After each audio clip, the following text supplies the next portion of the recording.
All right, and hello everyone. This is Michael Connon representing the TooMedToo's Star Wars Network. We've got your fix, and this is the Saturday night.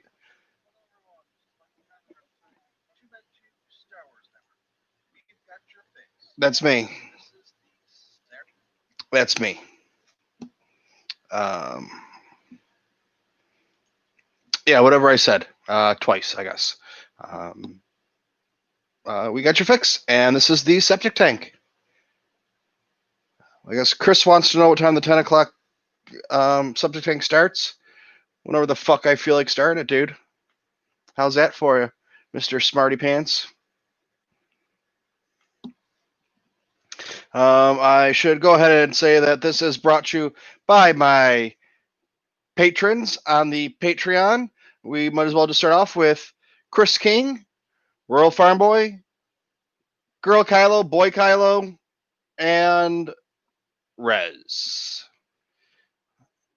Pretty soon, I'm going to be incorporating some tiers into that with some little extra perks, I guess it would be.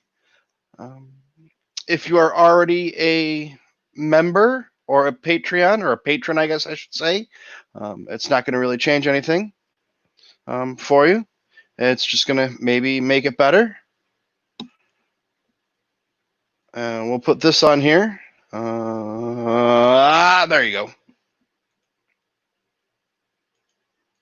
For these people.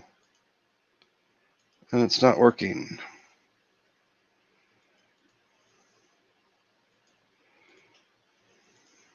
What is wrong here? Invite.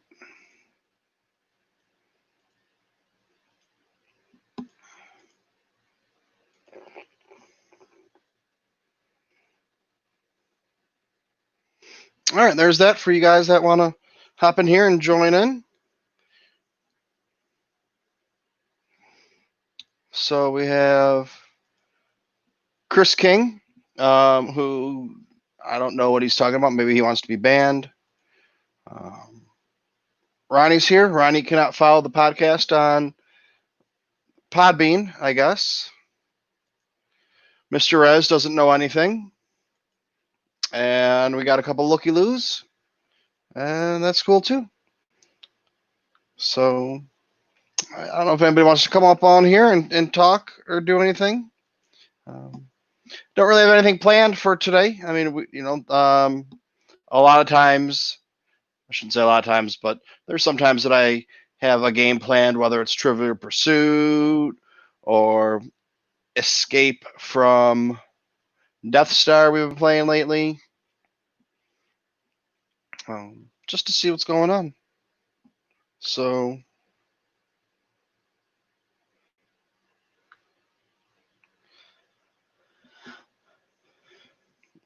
I don't know. Rez probably is going to want to come on here. I don't know if Ronnie can come on here. Ronnie, I don't know if you can, if you have Anchor, Ronnie, if you want to get the podcast, you can go, it's on Anchor and Spotify also. Spotify you need to pay for. So if that was an issue, I don't know.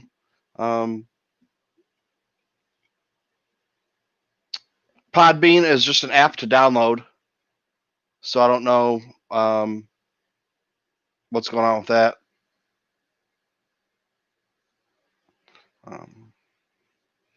Oh, Mr. Rez. Yes. I have an award back there. Because this is an award-winning network. The award is the best pod appearance. So it's not saying, I've said this a few times, it's not saying this is the best pod. It's not saying I'm the best podcaster. What it is saying is that this is the best podcast to come on. So, I mean, you take with that what you will.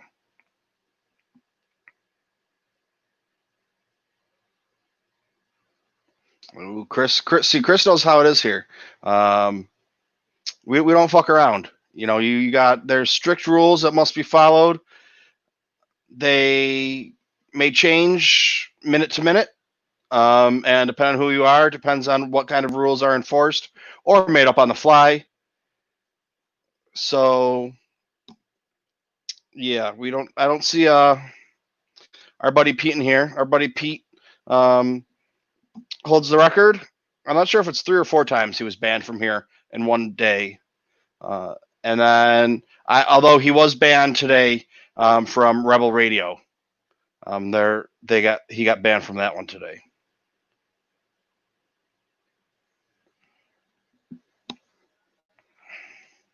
Anchor is another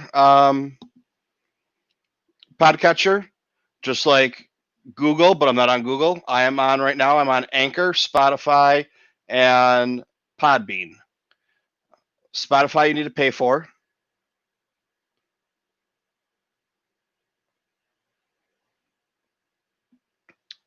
The only one you need to pay for, I believe, is Spotify. Podbean is free. You don't need to pay for that. So, yeah, you can get Podbean without paying, and you can get Anchor without paying. All you have to do is download them. It's just an app. Like, because I don't have an iPhone or I don't have iTunes or whatever it is, I've been trying to get it, but it's really hard to get without an product. And there's a bunch of different apps that say it will switch it over, but it's really hard, and it doesn't do it often. Well, and I used Podbean, and I used Google, whatever it is, Google app, Google, it's Google Pod now. It used to be Google Play. Then it went from Google Play to Google Pod, and for some reason my phone will not open Google Pod. It hasn't been able to open it, and I can't figure out why. I've installed it, uninstalled it, well, installed it, then reinstalled it, all of that shit, and nothing seems to work. I spent an hour on the phone with Google.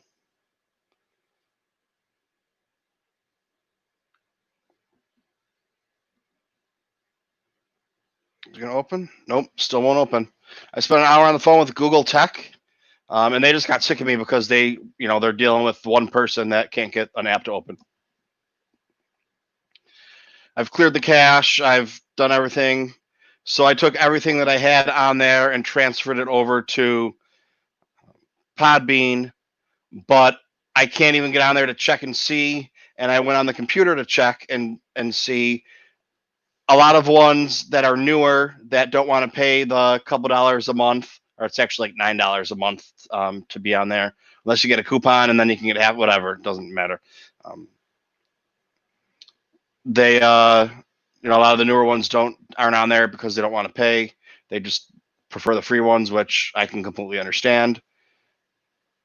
And I lost them because I can't get on there to check and see what they were. And for some reason, my computer doesn't have them. The one, when I go on my computer to check it, it doesn't have it updated in the last, I don't know, however many months. So yeah, so all of them on there are gone.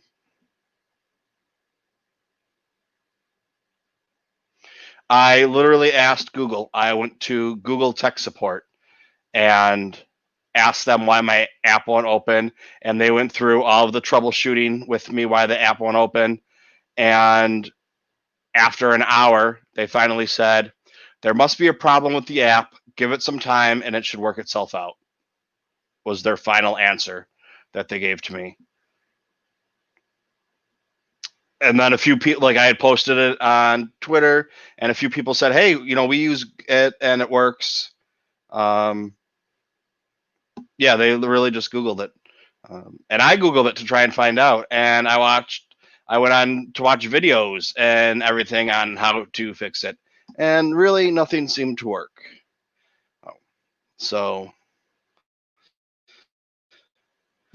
yeah, and Google apps before too twice crashed on me and erased everything I had on there. So, and then Podbean, for some reason, there's a few pods on there that don't update, and I don't know why.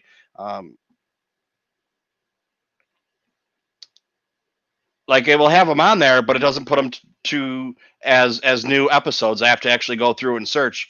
So every day when I go on my phone, I have to go back whatever was 7 days and see if they have a new one on there, or 8 days or 6 days, depending on how it works out. That's what I was saying. Yeah, they just pay themselves over there. So, and the other thing too is, I don't know if you guys follow Roguecast. He's had a few different names. He's changed a couple times. He's got a,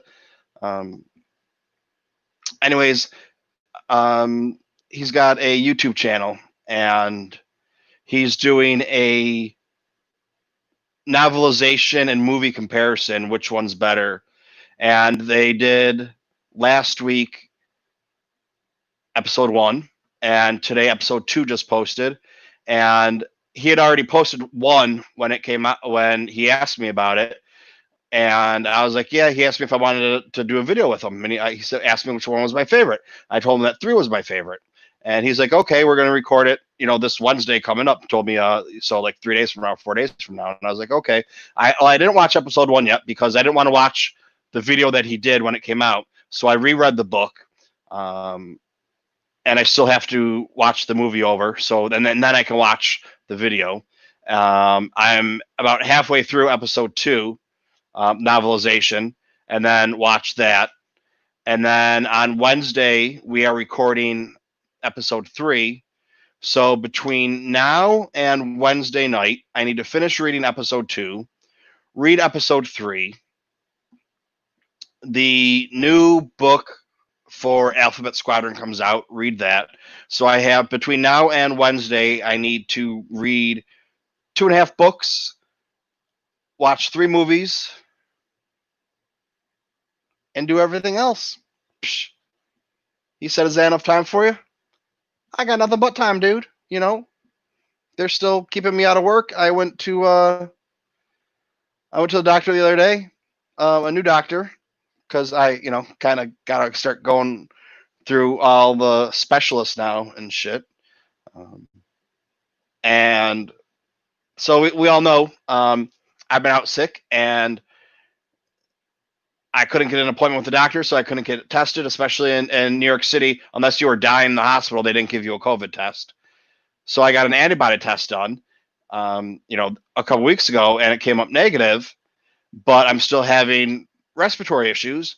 So I have to go see a cardiologist, because if you have lung issues, they say that if they listen to you with a stethoscope, it must be your heart if they can't hear anything wrong with your lungs. So I'm going to go see a cardiologist, and she did some tests. Now I got to go back. I have an appointment on the 2nd and the 6th for more tests. So I can't return back to work until at least then. And I have to go back and see her after that. But so my antibody test was negative. And she said, I'm going to paraphrase. She basically said, yeah, it's bullshit. The only thing that the antibody test is good for is if it shows that you have antibodies, it means that you had it. If it shows that you don't have antibodies, it doesn't mean you don't have it. It means you don't have antibodies for it, because they don't know yet why some people get antibodies and some people don't, why some people have antibodies afterwards and then they go away. Depending on when I had the test, sometimes it takes up to a month for the antibodies to go up to the proper level to show up in the test. So basically the antibody test is complete bullshit. Unless it says that you have antibodies, then it means you did have the virus. But yeah, so that's kind of BS. But yeah, that's their. That's where that pretty much is.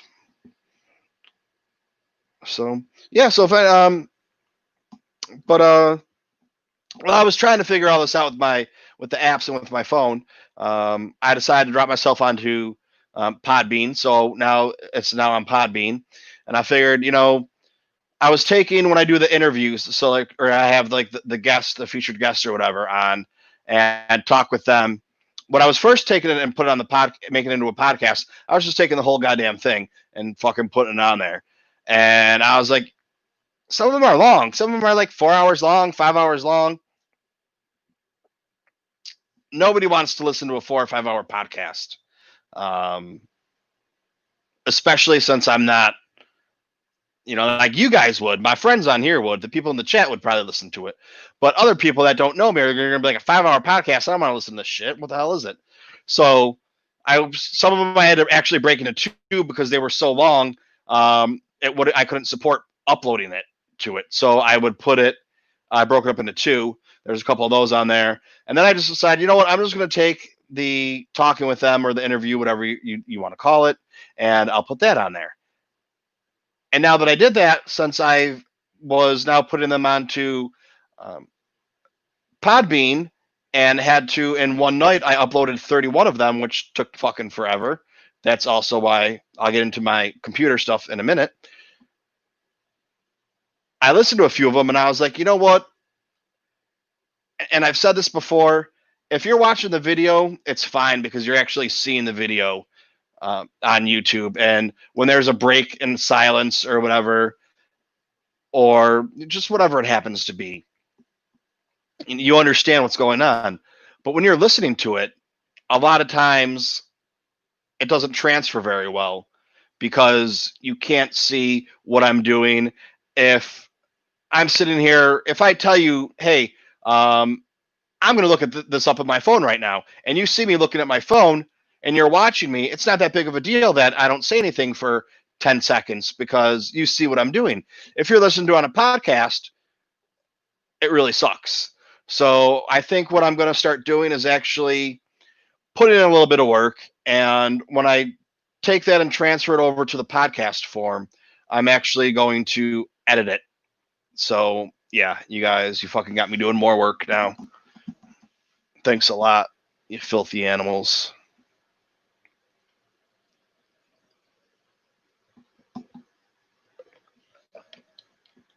All right, Ronnie, what are you saying here?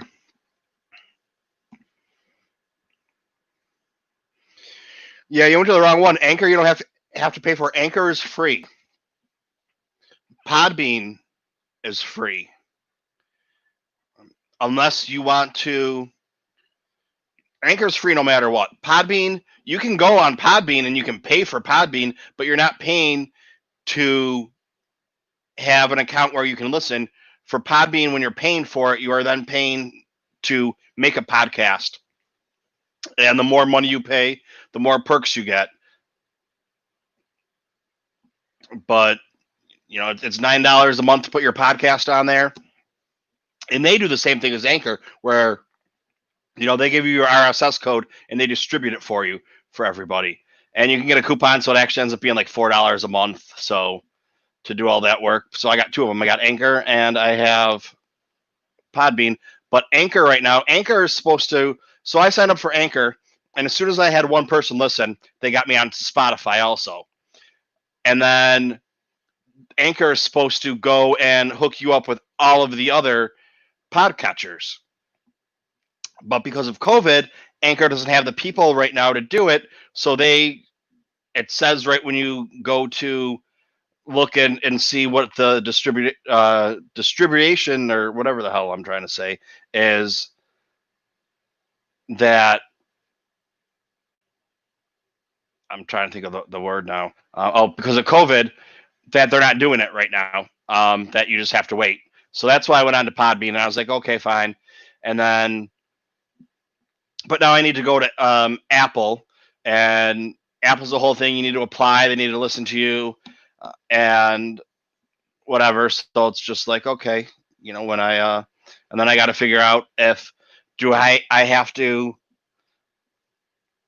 upload all of them again when I go to Apple, or do I just put my RSS code in there and it automatically takes them all from Anchor or from Podbean? And I'd use Anchor because, once again, it's one of those things.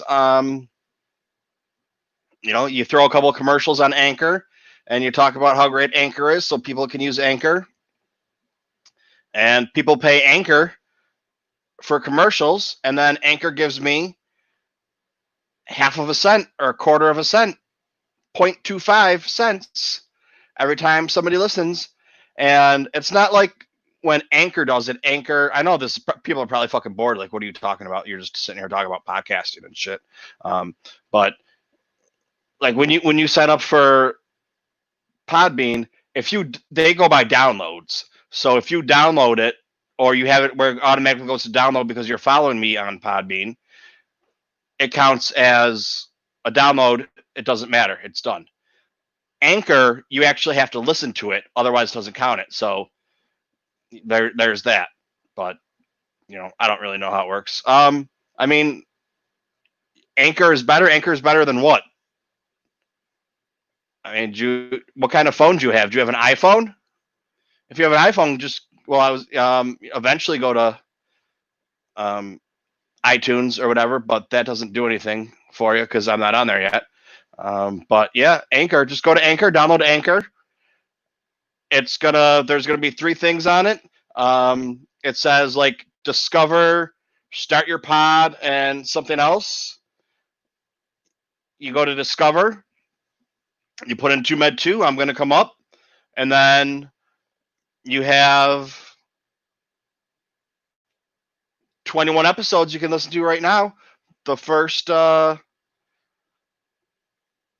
don't know, 15, 14, 12. Some of them are double episodes. Some of them are really long. You can sit there and listen to my beautiful voice all night long. I should start doing it like this. Hello there. My name is Michael, and I have the perfect voice for radio. Okay, not really, but... So, yeah, Christina said she was definitely going to be here. She's got a lot going on right now, though, so that's, I'm not going to, that's just the way things go sometimes. But I don't know, what do you guys want to talk about? What do you want to hear me talk about? We want to talk about some Star Wars? You want to hear me talk about some stuff? What did we talk about? What did I... See, I said in the book today, when we were going during the Holocron House, we were going through that I should be writing this stuff down because there was things we needed to talk about, and I don't remember what they were. And there was a bunch of other people that said they were going to stop by, but they're not here. So there goes that whole talk with them stuff. So Google just talks to themselves and Googles themselves. But I guess we can go into the old book, my old friend book. This guy right here, this piece of shit.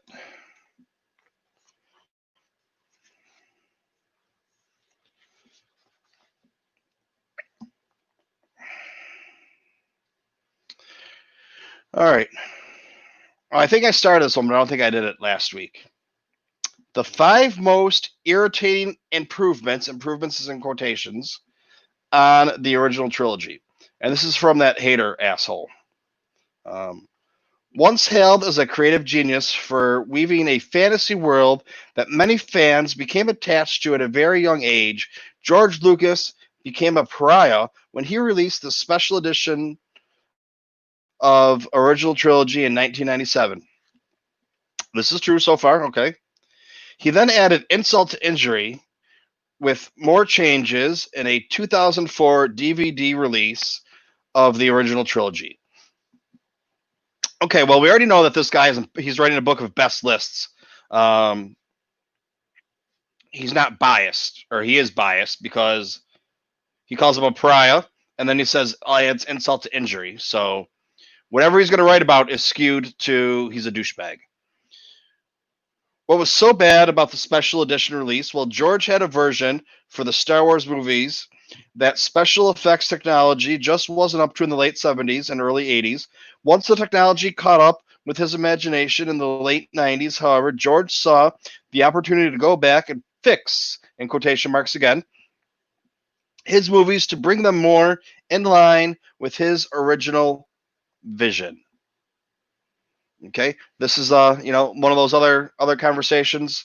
that we've had. One of our friends or someone that used to be here a lot, but whatever. The story is with her. Who cares? You know, hates the fact that I say canon. Well, canon are like rules. I mean, you can write your fan fiction, and everybody can do fan movies and whatever, but that's not Star Wars. That's fan fiction and whatever else. And you know, um, and parodies aren't Star Wars. Canon is the rules, and canon. Luke and Leia are brother and sister. That's canon. If you decide to write a book and call it Star Wars, where Luke and Leia are not brother and sister, you can't say, well, it's Star Wars. Canon doesn't matter. Canon does fucking matter, dude. Like, what are you talking about? But anyways, so yeah, when George goes through and fixes things, or adds things, or takes them out of his movies, it's his story. It's his movie. He can do whatever the hell he wants with it. If you don't like it, you don't like it. Don't watch it. But, you just got to deal with it. And if you want the original movies, watch the original movies. If you don't like the specialized versions, don't watch them. I mean, I want to, you want to sit there and have jizz on all the time? Let it have jizz on all the time. It doesn't really matter. Many of the changes were minor. Aesthetic adjustments were inconsequential. Background stuff was altered to make it look more exotic. However, there were also major changes made to some of the most iconic scenes in the movies, drastically changing the character in the process. Longtime fans revolted against these changes because even though they were George Lucas movies, they felt like Star Wars now belonged to the public at large. See, it doesn't. It belongs to the person that makes it. It's his story that he's telling you. Oh, God, there's people blowing off fireworks again. I don't know what's going on, man. There's people blowing off fireworks nonstop. They start at like 10 o'clock at night, 9 o'clock at night, as soon as it gets like dark, or people can't really see. And they go on to the middle of the morning. They had they had a video the other night. It's not 4th of July. If you want to sit there and have firework fights with each other and whatever, that's fine. Just save it you got another month to go, dude. Not even a couple weeks. The franchise has become a huge pop culture institution, and the conflict between that reality and George Lucas's willingness to continually alter the material to suit his own taste became a point of contention for years to come. These fans refused to accept any of the new stuff as canon, despite George Lucas's refusal to sell a separate line of classic versions of the movies for fans who prefer the original cuts. He looked at the original cuts as unfinished versions, and he was confident or deluded, enough to believe that longtime fans would see it the same way. Whether you take the changes as a joke or an insult to your religion, here are some of the most glaring and irritating improvements that George Lucas made. Oh, and we got our buddy Chris. How you doing, brother?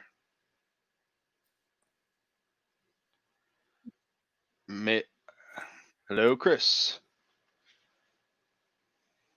I'm on a huge delay. Are you watching on StreamYard or are you watching on YouTube?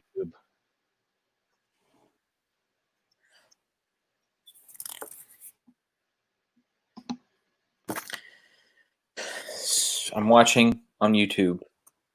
I'm listening on StreamYard. I was going to say, if you watch it on StreamYard, you won't have a delay. Or, well, I mean, I don't know.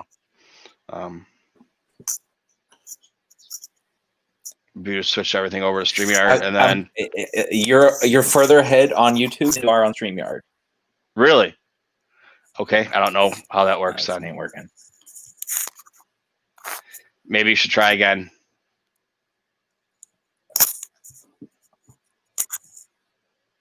I'll try again. Try again.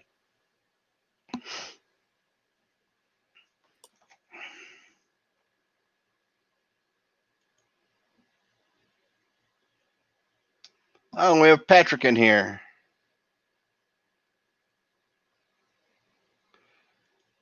Yeah, Patrick, I'm just going through this wonderful book that I like to do sometimes. I already feel my blood pressure rising should probably go take a couple extra blood pressure pills today. I call it blood pressure medicine. It's actually not blood pressure medicine. That's for my heart. But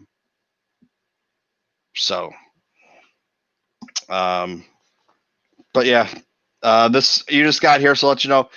It is the 5 most irritating improvements on the original trilogy, and the guy in this book that we've already talked about, we know what an idiot he is.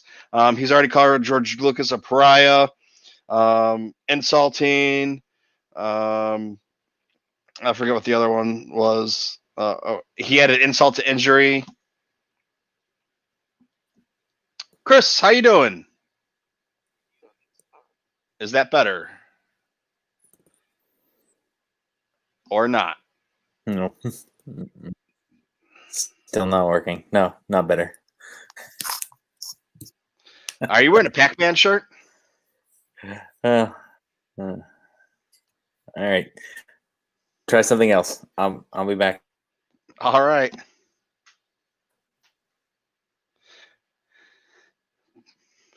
Gannon, who are you asking? Do I have on a Pac-Man shirt or does he have on a Pac-Man shirt?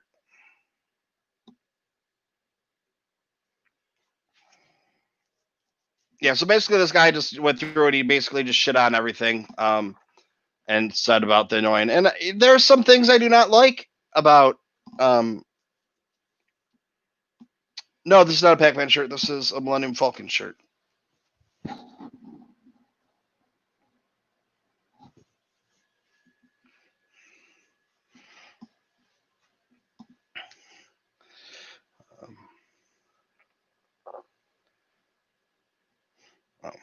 So, all right.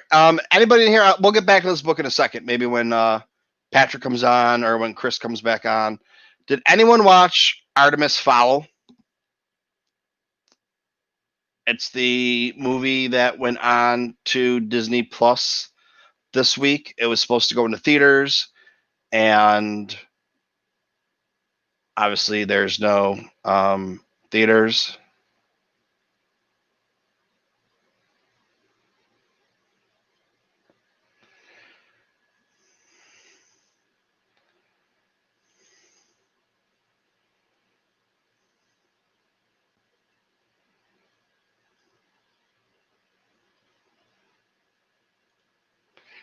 You see, I gotta do this to read because I'm sitting so far away.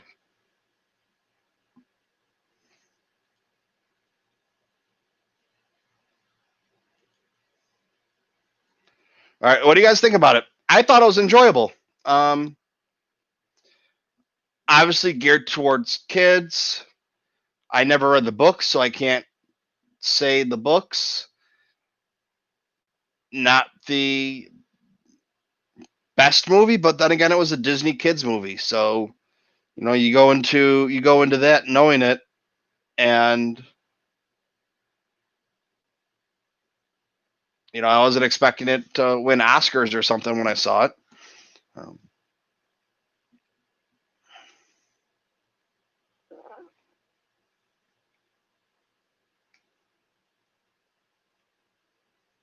Oh, did I ever tell you guys? For some reason, my TV that I have in the living room, when I go to Netflix, it picks up somebody else's Netflix. I don't know why.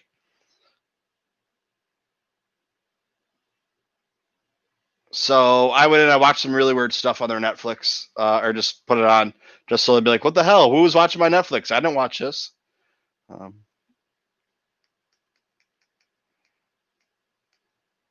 I don't know. I'm weird, I guess. I just think it was funny.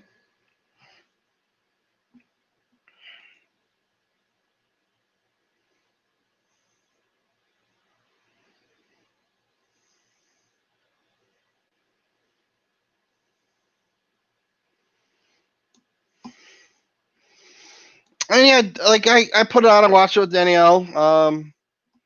We weren't heavily invested into it. She was playing. She's got some game on her computer. Mr. Rez has dad jokes. She has some game on her computer that she plays. I don't know what it is. It's not Animal Crossing, but because it's on her phone. but it's some thing where you got to do puzzles and I don't really even know, like Tetris or whatever kind of things going on. And then it's the same thing where you got to go and plant stuff and build stuff and do whatever. I have no idea what it is, but she plays it a lot, which makes it good because she leaves me alone then. But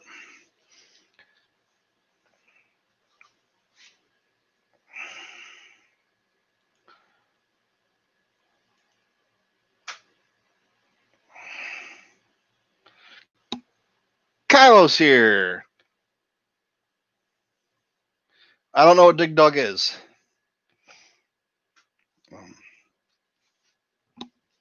But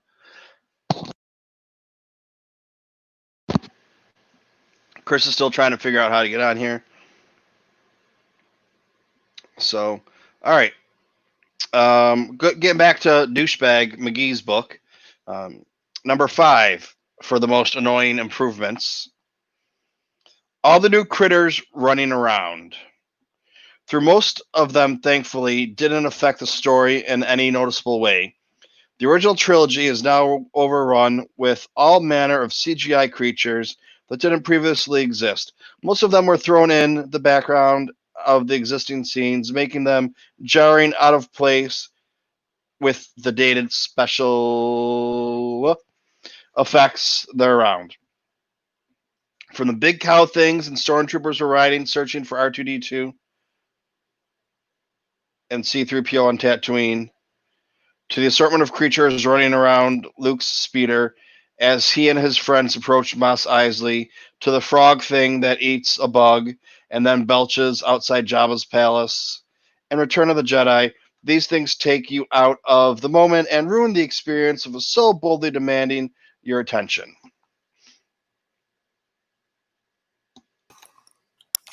Hey! Chris, Hey. you got it working. Gannon, you're here. Now it's a party.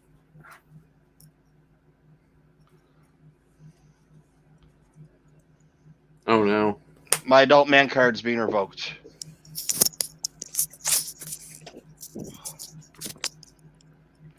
Oh, I think I know what game you're talking about. Who the hell plays that? Which game? Dig Dug? I just played it the other day. Well, you people are weird. It's an arcade classic. I know what game you're talking about now. I thought he was talking about something new.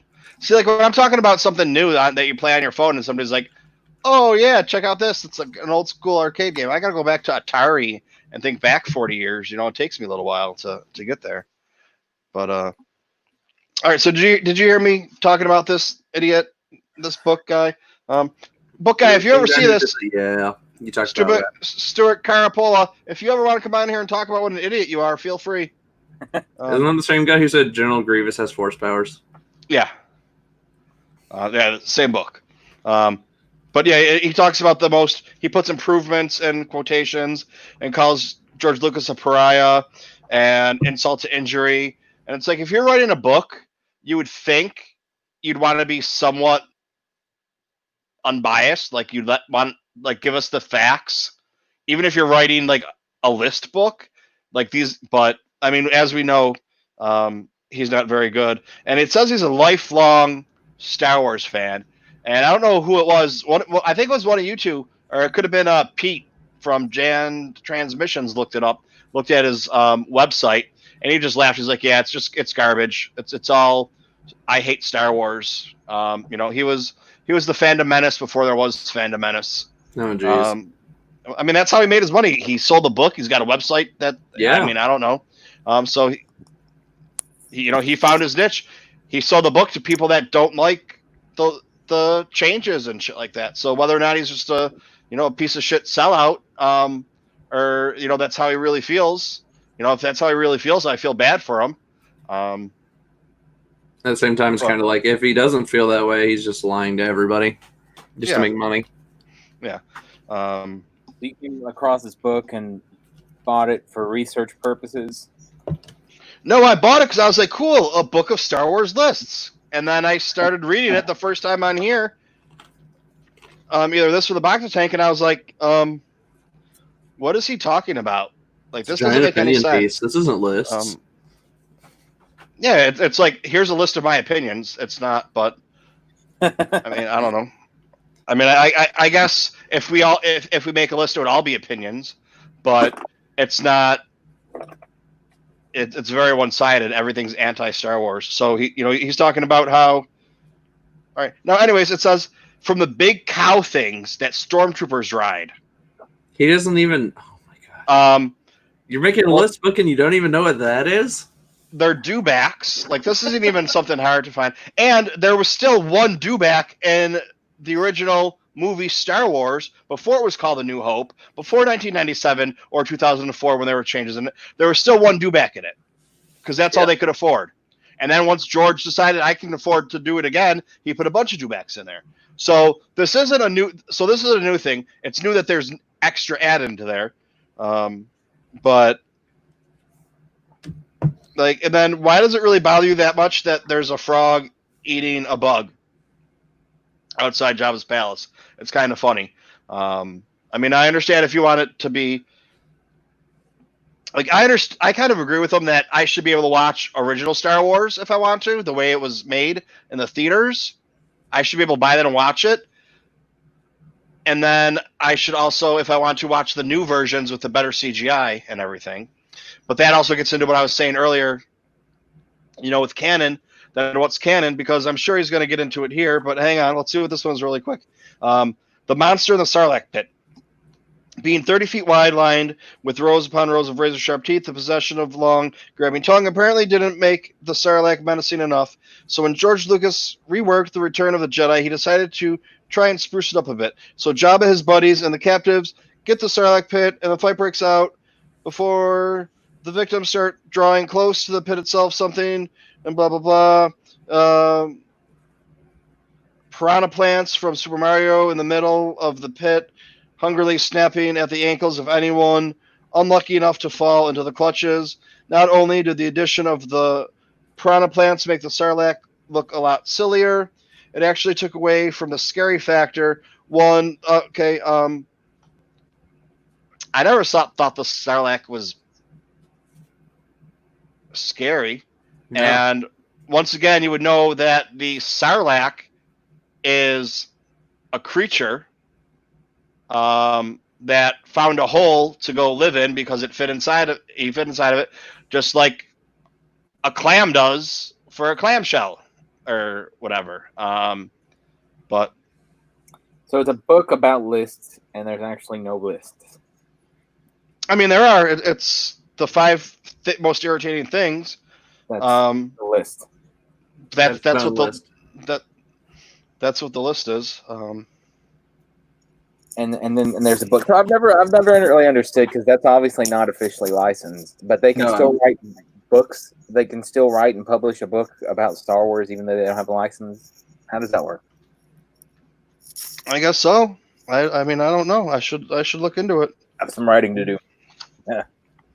Yeah, I mean, if this douchebag can write a fucking book and get it published, and Michael, I mean, I should just write a book, 100 Reasons Why This Guy's a fucking idiot, and see what happens. I'm gonna get demonetized on this video. Actually, every single one of my septic tanks, I have gotten. They've said it can't be monetized, which I don't really care, because it's not like there's millions of people watching them. What it is, kind of pennies. Friendly. Oh no, I challenge it. And I challenge it. I win them, except for the one, because if you swear in the first whatever percentage of it, or whatever they decide to look and market at, yeah. So, but let's see. So yeah. So far he's 0 for 2. He shows what an idiot he is with the creatures running around, and then the monster in the Sarlacc pit. The monster in the Sarlacc pit. Think about that. That is the title of number 4. The monster in the Sarlacc pit. It is a pit that the Sarlacc is in. The Sarlacc is the fucking monster. Not a pit named Sarlacc. Yeah, okay. So, All right, buddy. Oh man. The Sarlacc went into Justin Timberlake's pit. Why's it gotta be Justin Timberlake, dude? What do you got against about Could be JT? anyone's pit, man. Anyone's pit at this point in the game. Okay, so number 3, the dance number at Jabba's palace. That might be the only thing he's got in this list that actually might. This is I think the 4th thing that I've agreed with him on. And I'm on page. I don't know what page I'm on, but I mean, you can see this is how thick the book is. I got 20 pages left. All the rest of it. See. So out of every 10 pages, he gets something right. Of course, I don't mean the original scene. What I'm speaking of is a CGI version of the singer Cy Snoodles. At least he got somebody's name right. Wow. But he doesn't know that Sarlacc's a creature. Who was a Jim Henson Muppet in the original, prancing around doing a dance number. The Snoodlettes. So yeah, he got this from somewhere. Because it wasn't just knowledge. Which, if I wrote a book in a book of lists, I have books I'm going to look up information on. So it's not like I'm going to say I know everything and didn't need any help. Everything came off the top of my head. I'd be using books to make lists because that's what an intelligent person would do. But I utilize Wikipedia every day. Much like the Sarlacc pit, this change also took a scene with serious tone and turned it into Nick Jr.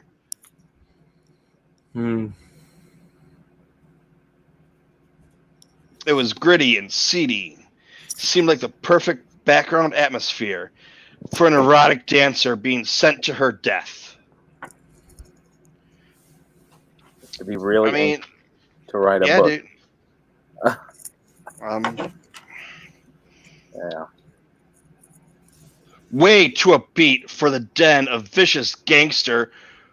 By the way, just murdered someone, and that is in capitals. He's yelling that. Greedo shoots first. I agree with him. That was a bad change. Okay.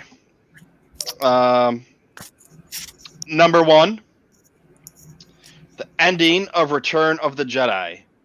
Far and away, the most in-your-face and frustrating change made the original movies was the ending of Return of the Jedi. I understand that there was as much we want to bring in the line of the prequel trilogy, blah, blah. Everything went fine until the point where Luke torches Darth Vader's corpse. The camera pans up at the sky, the fireworks go off, and instead of blah, blah, blah, American Indians, church choir. That all doesn't bother me. None of that bothers me. The adding the no is what really killed me. With the no that Darth Vader. No! That one? Yeah. Or was there a different no that we should be talking about? There's the one at the end of episode 3 as well.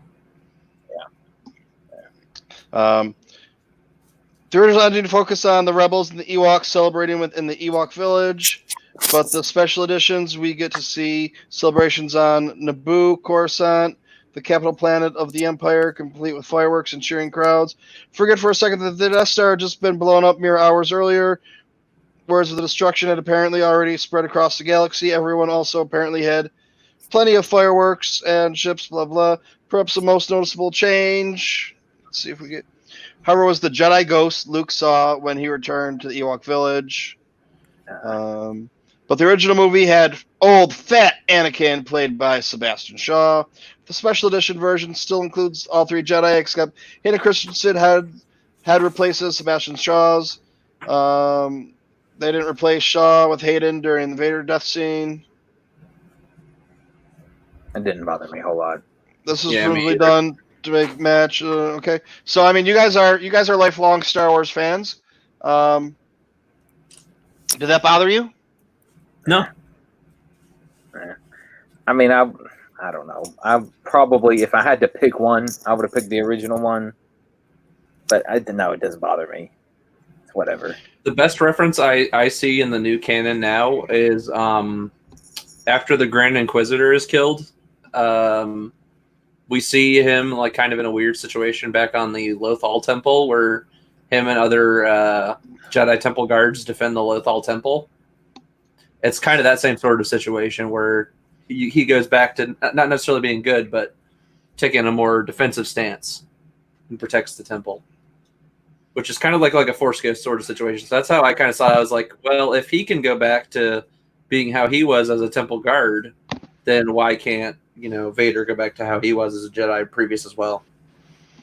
Yeah. And I think the biggest thing I have a problem with, I don't know about you guys, like some of it's just silly. I think in Star Wars, he moved a rock or put a rock in some place.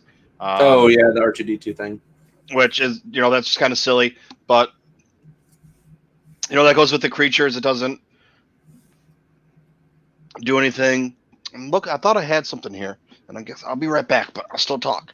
Just like that spot for me. The only one that bothered me from A New Hope was that one where the animals and the droids are crossing in front of the camera when they first pull into Mos Eisley.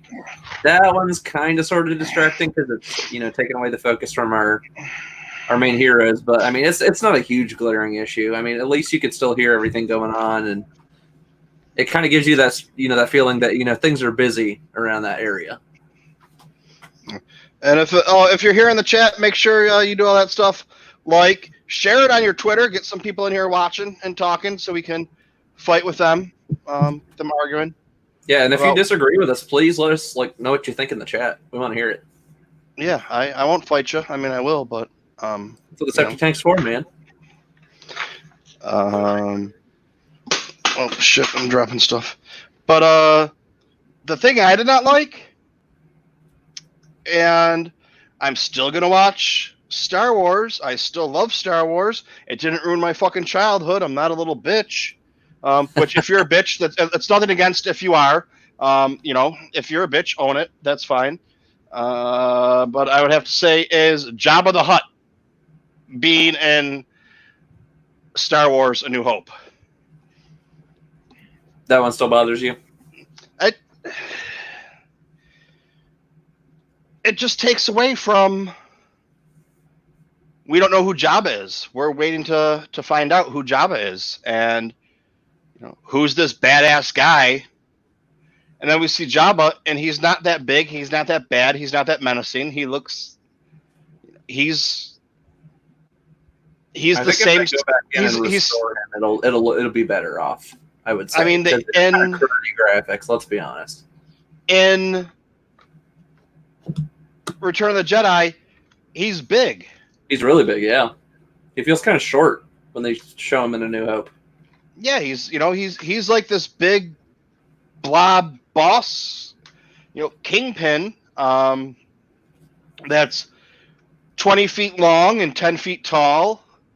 I mean, I understand he's a slug, so it's kind of, whatever with dimensions, but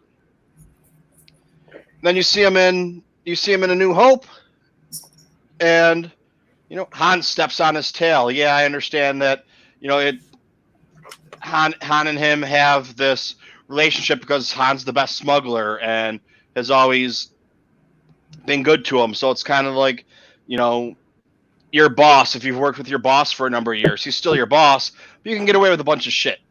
But, Jabba's got to use him as an example. So, it's kind of like, all right, this is your chances. All right, chances are up. We'll find another smuggler. But just the way that Han treats him in A New Hope. And I understand that it was a person when it was made before and everything, so it wasn't supposed to be like that. But, it's just, I don't know, it takes away from so much when you actually get to see Jabba and the fear that you're supposed to have and, how he's able to defeat Luke. I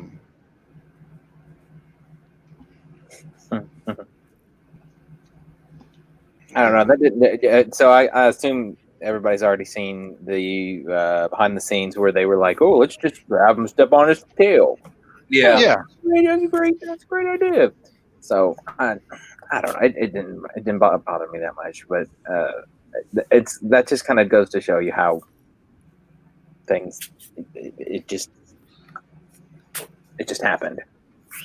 I think the only thing I didn't necessarily like with that scene is where he says, "Jabba, you're a wonderful human being," because it's like he's not human. Number one, I mean, unless they can like put that as a like Jabba, he's not human. We understand he's not human, so calling him a human being is almost kind of like a an insult a little bit. Jab, yeah, that's how I always took it.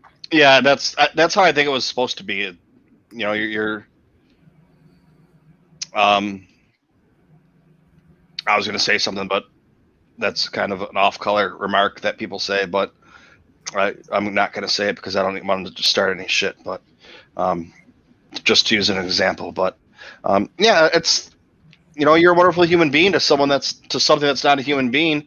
It's kind of insulting to them, or it's either insulting because they're not a human being and they're acting like one, so it's putting them at a higher level than they are, but at the same time saying you're not as good as a human being. So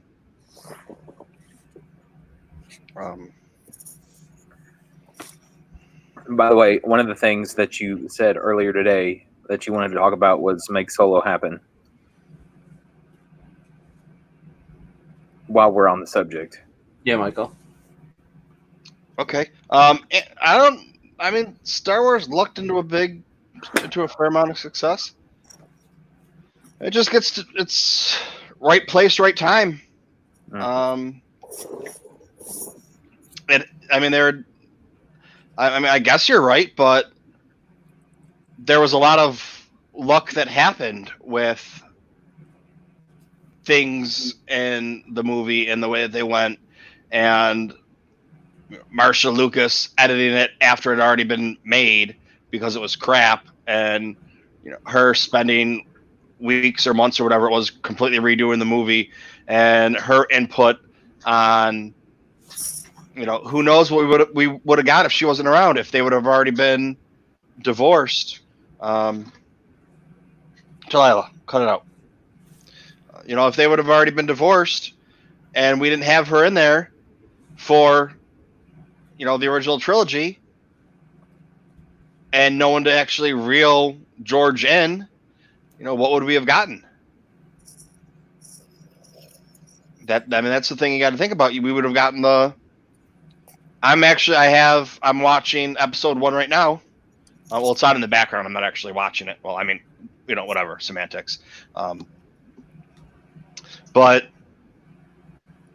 we would have gotten the prequels, and I don't think if the prequels would have came out without Star Wars without the original trilogy coming out, I don't think it would have done well.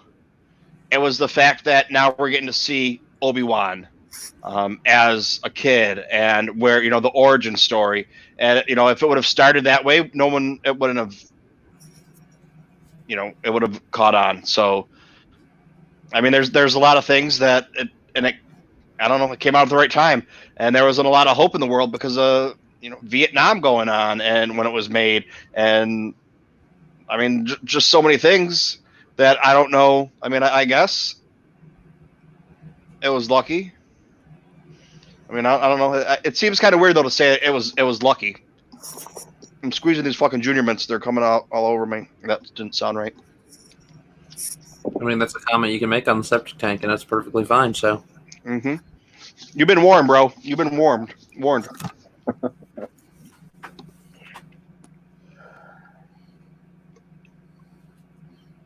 I see you drinking out of your last Jedi cup. Yeah, dude. Fuck the haters. Best Star Wars movie ever. The most Jedi of Jedi movies. Grumpy old Luke realizes that he had errors in his ways, decides to change them.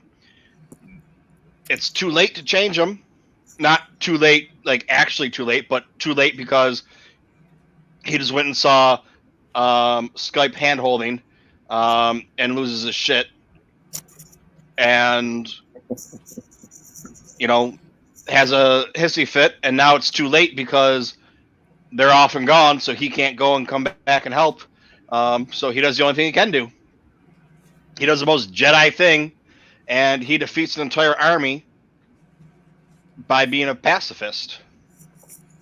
It makes so much more sense having Luke go out like that and become like that after his nephew turns to the dark side than it did in Legends. Like that's how Luke's going to be. He's going to go into exile. He's going to want everyone to leave him alone forever because that's who he is. He's a lover. He's not this. He turned Darth Vader back to the good side of the Force because he loved him, and so when he loves his nephew, he's going to take it hard when he turns to the dark side. I mean, you see how hard he took his uncle and aunt's death, and as far back as A New Hope. The dude was freaking pained.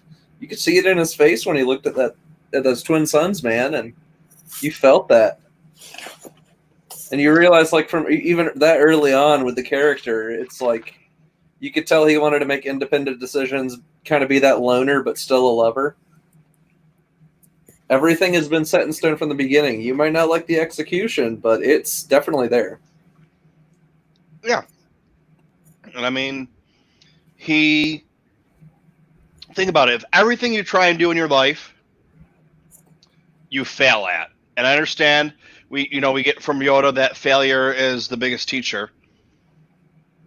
But no matter what you do, you fail. You try and save your dad. And actually, your dad is the one who saves you by sacrificing himself, because if you would have saved your dad, you would have gone to the dark side in order to do it. So you would have had to become a dark side user to defeat the Emperor.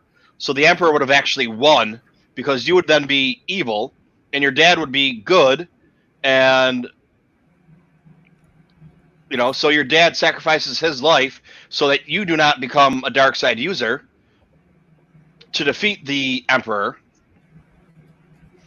And then so you save your dad, but he's redeemed. But how is he redeemed? Because all he did was he's redeemed because he saved you.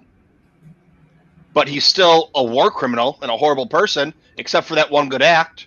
Hitler decides to surrender and give everything he stole back to the populations that he stole it from. He's still a horrible person. Just because you do one good thing doesn't really make you a good person. But because he gave his life to save his son sees him as redeemed, but nobody else does, and we know that from bloodlines. Yep. So they also don't know exactly what happened, but still, it's not the point. It doesn't matter. When you're that bad and that horrible of a person for so long, even if you do repent and want to be saved, this isn't. It is based on religion, but you're not. Humanity isn't going to forgive you. God might forgive you if that's something that you believe in. God might forgive you, but the rest of humanity is not going to do it. So that is a failure for Luke. And then we don't know what else happens until we find out, in The Last Jedi that Luke tries to start a temple, or starts to try and bring the Jedi Order back. And it failed, so he goes into hiding. And we find out more then in The Last Jedi of what happened. And then we find out in Tross even more, which makes even more sense then. So, he's trying to be basically like this monk or this priest and teach the new generation. And what does he do? He almost turns to the dark side because he sees dark side in his nephew. So a light side user isn't going to kill someone because they see dark in them. They're going to kill them in self-defense or to stop them from killing someone else. But just because they have a vision doesn't mean they're going to go and eradicate, a whole new group. So what does he do? He's got to go hide. And then, realizes he's wrong, and then can't go do anything. And then says, all right, well, there's still hope. That's the whole thing. Star Wars. It's about hope. It's about love. It's about family. It's about unity. It's about a bunch of other catchphrases, keywords I can throw out there. And you know, and I mean that's just kind of what happens.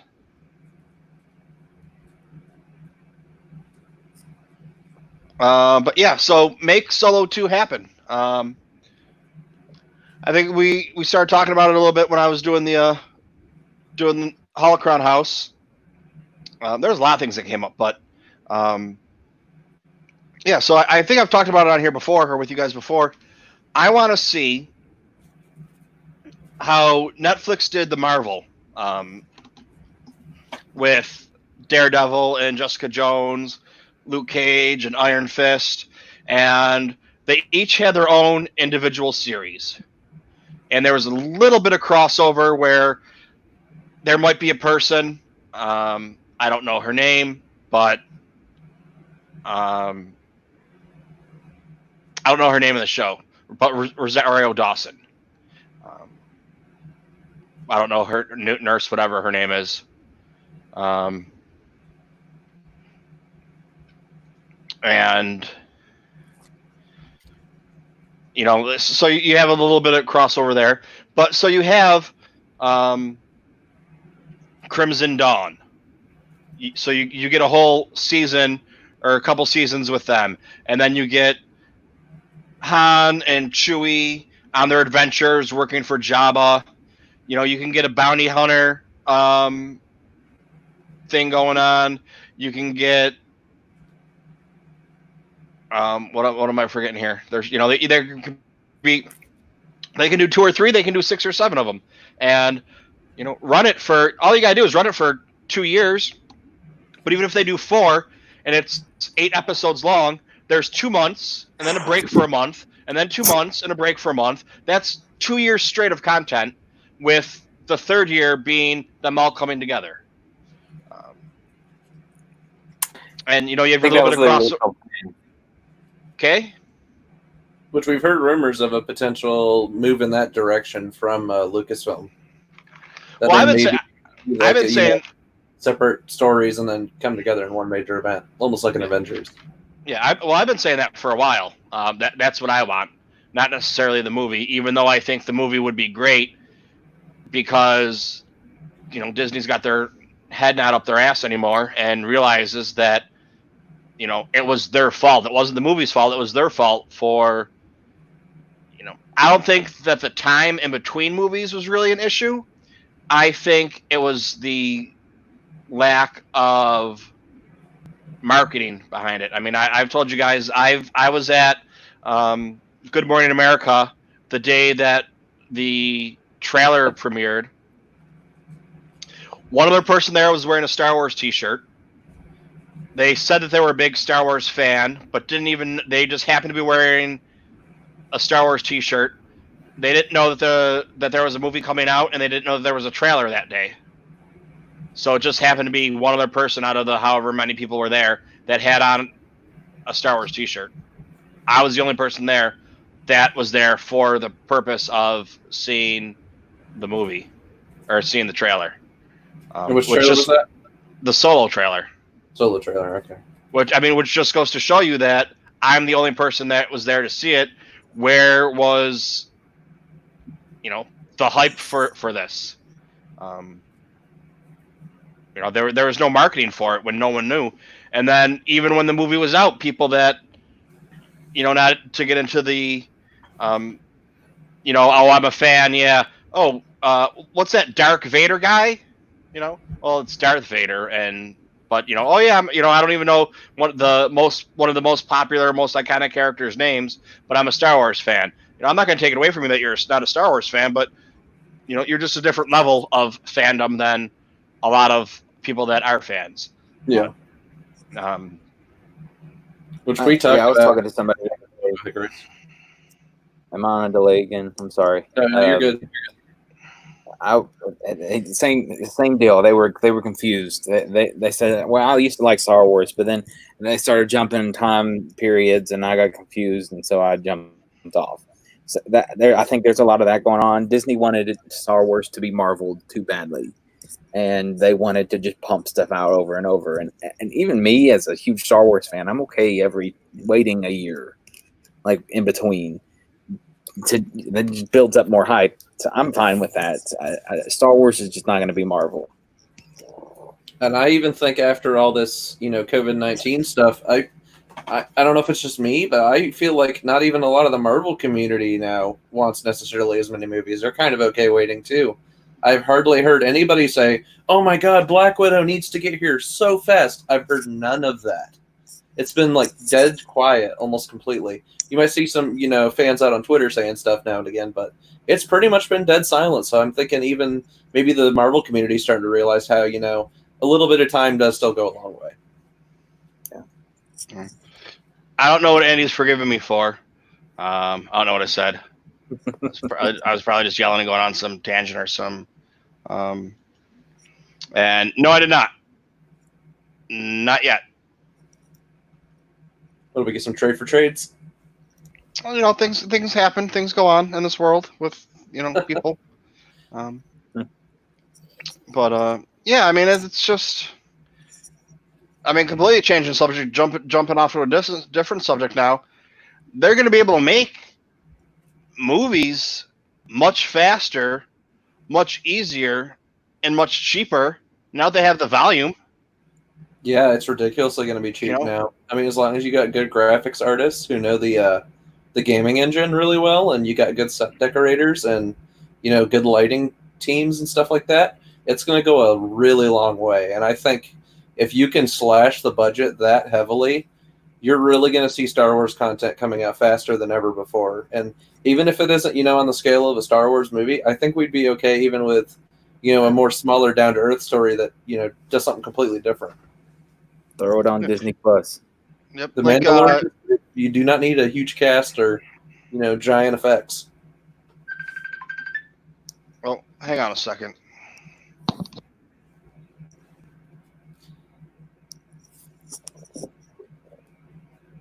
So what are you drinking tonight there, Chris? This is Against the Grain. Against the Grain. It is a brewery in Louisville. It's the best beer ever. So is it really hoppy? No, it is. It's this. Well, they have some that are, but this one is.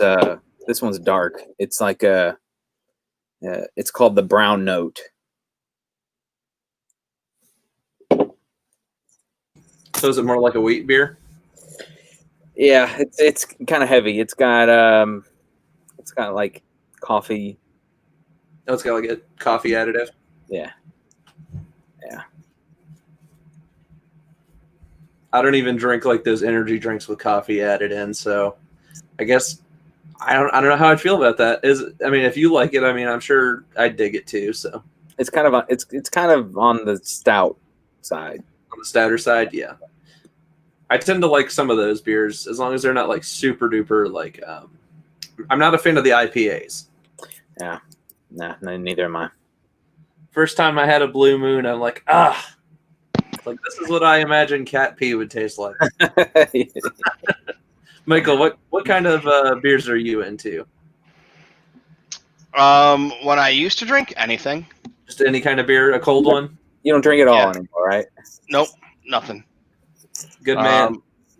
Like that's what I was on Tarkin's Tangents, and they always talk about whatever beer that they would drink, or they usually drink on there, or whatever they're drinking. And I was like, okay, and I looked up, and I was like, ooh, this, like, I don't even remember what brewery it was, but a brewery in New York City. And I was like, ooh, this looks good. This would be my first beer, and this or that. And my girlfriend's like, who are you kidding? She's like, you would drink whatever the fuck you can. And I was like, that's not the point, though. Like, yeah, if I got to drink a Schlitz or a PBR, before it was cool, or I got $3 and I want to get drunk, a Four Loko, whatever you got to do, you got $12, you go get a box of wine, whatever you got to do to get it going on. So yeah, it didn't really matter. But like I went through and I picked beer that like, okay, if I had to pick 3 beers out of this list, like these are the 3 that I would pick. But then there's audio problems with it, so it never got put up. So, but yeah. So, anyways, What's our next topic? beer. What kind of beer do we want? Cold one from the cantina. But I heard you say. I heard you saying Blue Moon. Yeah, not a fan. I mean, I'm willing to give him a second chance, but did you have an orange with it? I did. Because the orange makes the big difference. I did taste it with and without. The orange, I will say, does make it better, but it's just still not for me. 2 of the times I fell off the wagon was to Blue Moon. But I mean, that was. I mean, I've had, you know, I say fall off the wagon. It's like, you know, after like a couple months of not drinking or like, you know, whatever it was. Yeah. I haven't had a drink in 5 years, I think. Good on you, man. Something like that. Oh yeah, dude, I was a fucking wreck. I was a train wreck. I was drinking all the time, stopping in the liquor store, picking up pints and half pints because, you know, so they could fit in your pocket. You know, and taking a big. They were all Septic Tank episodes back then. Yeah, dude, my life. No, dude, I never. No, like, I mean, when I quit drinking, I was drinking about 2/5 a day. So like two bottles of booze a day, or like a bottle of booze in a case of beer, you know, equivalent wise. But I mean, I functioned like that, and I held down jobs, and I ran restaurants and whatever. But, you know, I would drink a rocks glass full of booze, and then I'd be good for a couple hours. But no one would ever notice or say anything, or, you know, it was just how I functioned. And, you know, you hit up 8 ounces of booze, boom, right down. And it would be like nothing. It would be like nothing. Like people wouldn't notice, have any idea. But yeah. So, anyways, you know, it's when you do 2 of those. So you've had a fucking pint of booze in 30 seconds that sometimes people are like, I wonder if he's drunk. I wonder if he had a drink. I'm like, what are you talking about? But yeah. So, but that's also one of the good things and bad things. Delilah, cut it out. Nobody's here. Cut it out.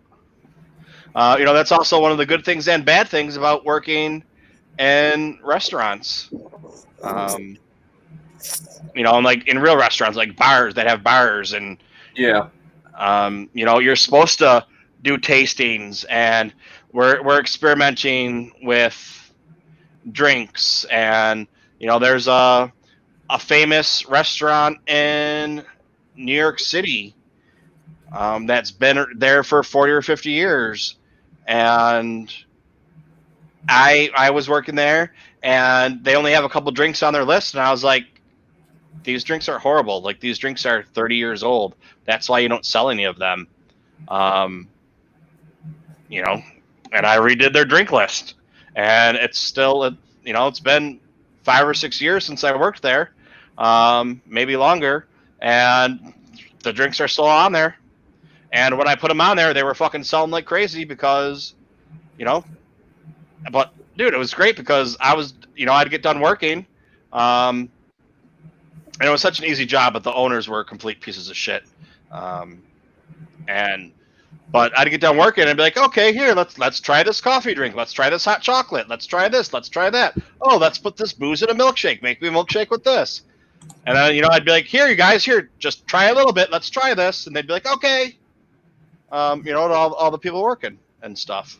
But, you know, I mean, so, yeah, I don't even know what the fuck we're talking about anymore. All right, good night, everybody.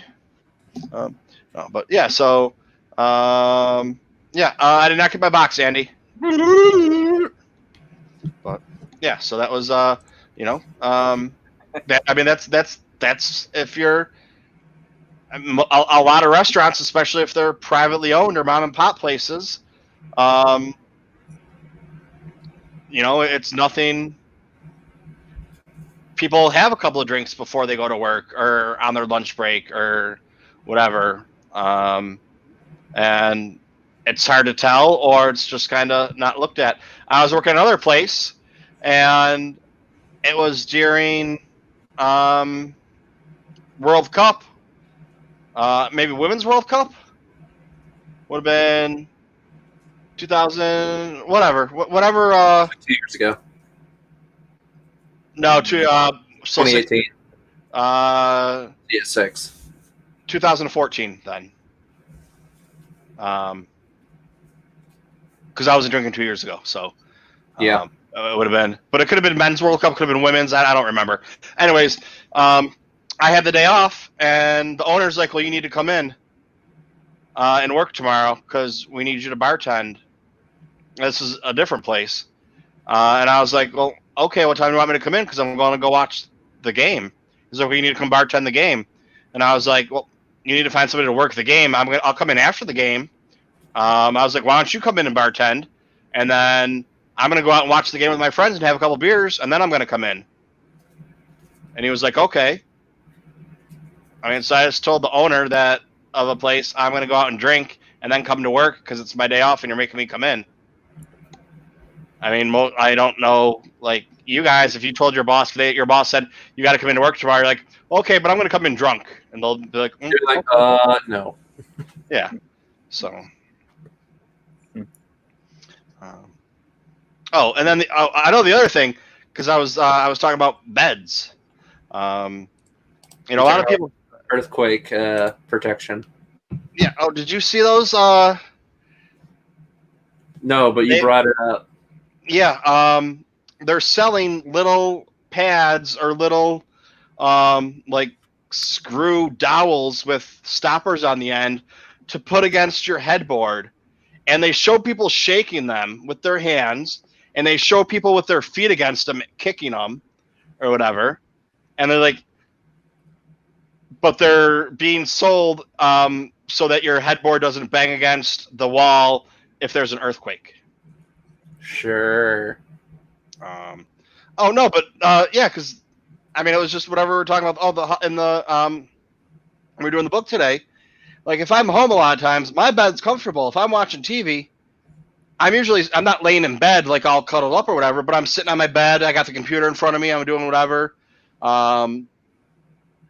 It's more comfortable than the couch I have in my bedroom.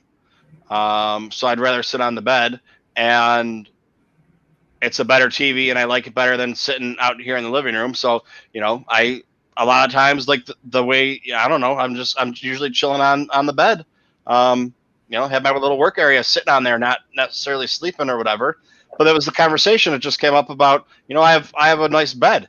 The mattress was a couple $1,000s, and which sounds crazy, but you figure a good mattress is going to last you 8 or 10 years. That's 3,000 days. So if you spent $3,000 on a mattress, which is still a lot of money, that's $1 a day. Even if you spent 50 cents, it's still going to be $1,500 on a mattress. So it's really not as crazy. Where you spend 8 hours a day. We're just going to use that number. I know Patrick, it's more like 12 hours a day. Chris, it's like 3 hours a day because he's got kids. Me, it just depends on the day. Like last night I was up until I think it was 5:15 in the morning, and I was like, all right, I'm going to go to bed. And the only reason I went to bed is because I knew if Danielle woke up and it was almost 6 o'clock in the morning and I was still awake, she'd be pissed that I was still awake and didn't go to sleep for whatever reason. But I was up at 9 o'clock in the morning, doing whatever. So, but yeah, it was, anyways, yeah. So, I don't know what you guys spend on a bed, but think about it. Like, you'd think like, oh, a couch is nice. How often do you actually sit on your couch? Or if you buy a couch and a love seat and a chair, I don't know what you have going on in your house, and you get a set of all three, whatever you're going to spend, but how much time do you actually spend sitting on the couch or the chair or the love seat? You need it in case people come over or whatever. But like you're going to spend more time on that bed, but you spend less money on it. And that's where you actually need to spend the money. So that's, I am now going to be sponsored by mattress companies.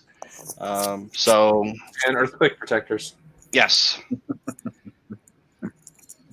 But I thought of something else too while I was talking, but I forget what it was now because that's just the way shit goes.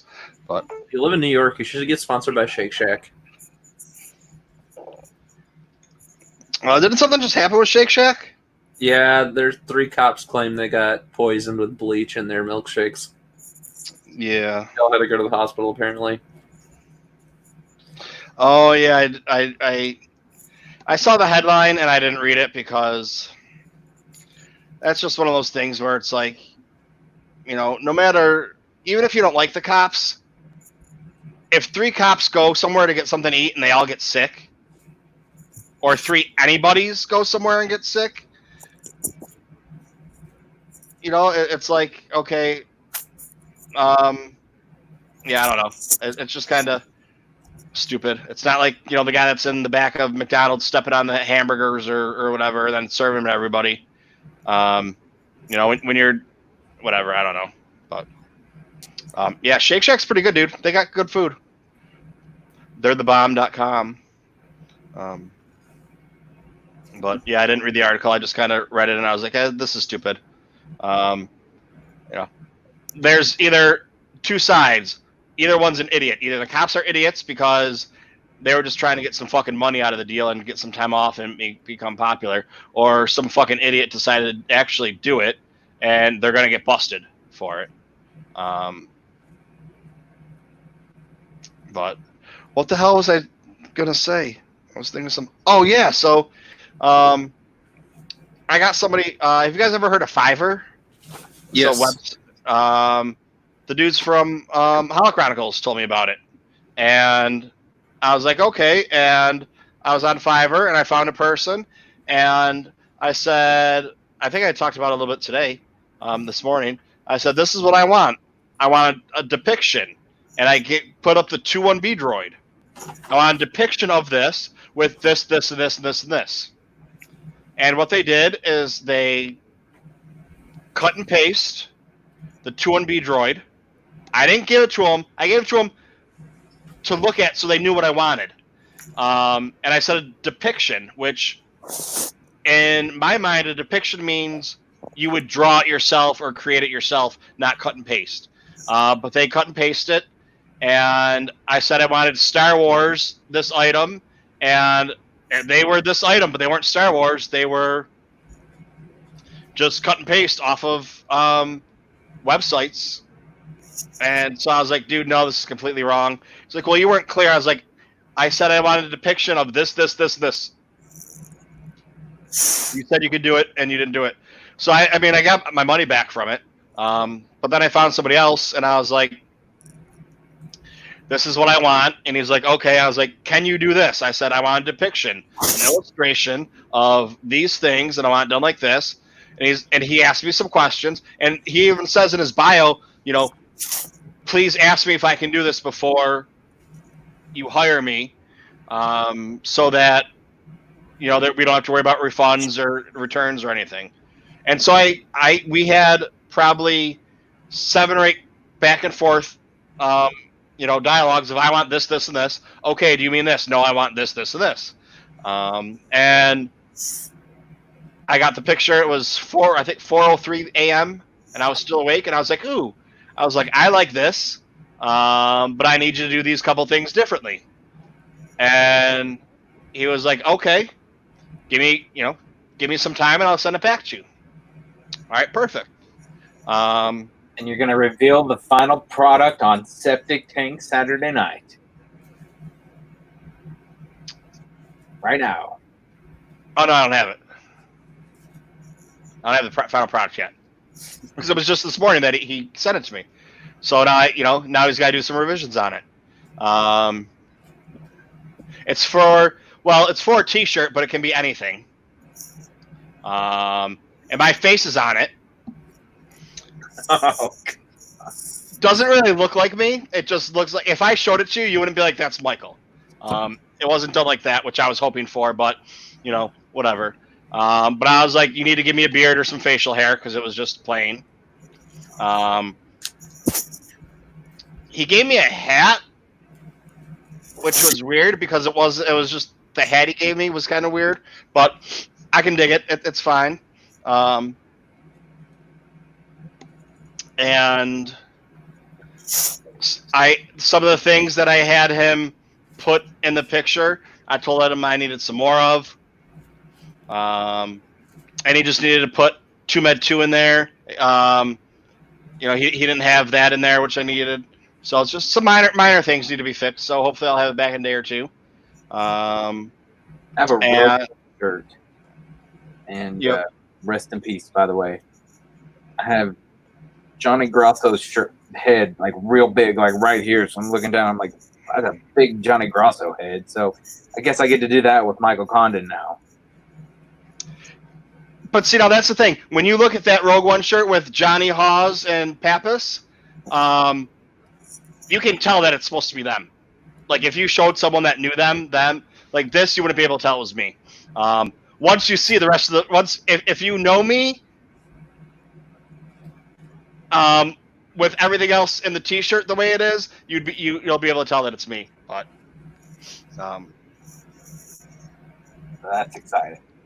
I talked about it last week, I think, or 2 weeks ago. That this is what I want to do, and people were like, "I'd buy that T-shirt," and I was like, "Well, yeah, but I got the Bacta tank T-shirt I'm going to put up there too." And they're like, "No, we want that one." I was like, "All right, well,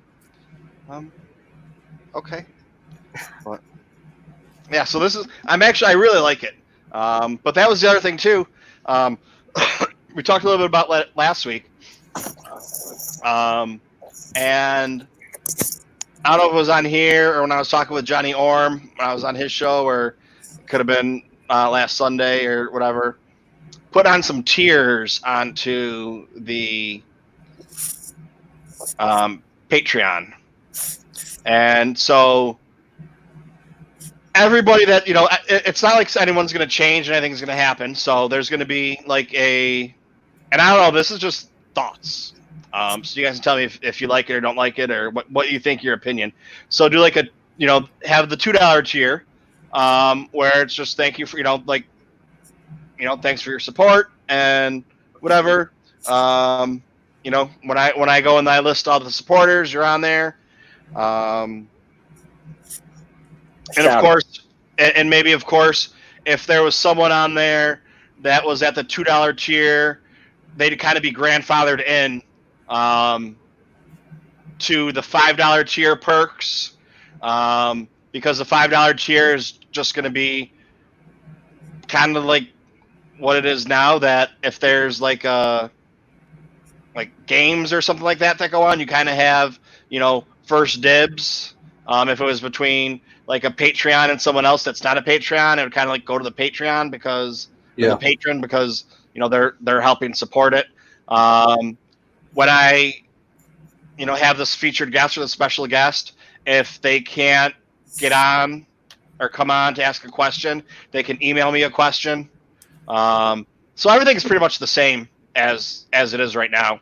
But then there's going to be a $10 tier, and it's just going to be like a sticker every month, or like some kind of merch, whatever it is, whether I get coasters made or pins made or something. Like every month they'll get something like that, and then do like a $20 T-shirt tier, and then you get a T-shirt every 6 months or whatever it is. And it would be like exclusive to, you get that for free. I still gotta work out the kinks, so you'd get that T-shirt for free. Or it would be exclusive for a while. Like you get that T-shirt for free, and the design will go up on TeePublic, but after so much amount of time, before it goes up on TeePublic. Whether it be a couple months or something like that. And then I do like a crazy tier, like a $50 tier, and then like a $500 tier or something like that. Think about it. Like, yeah.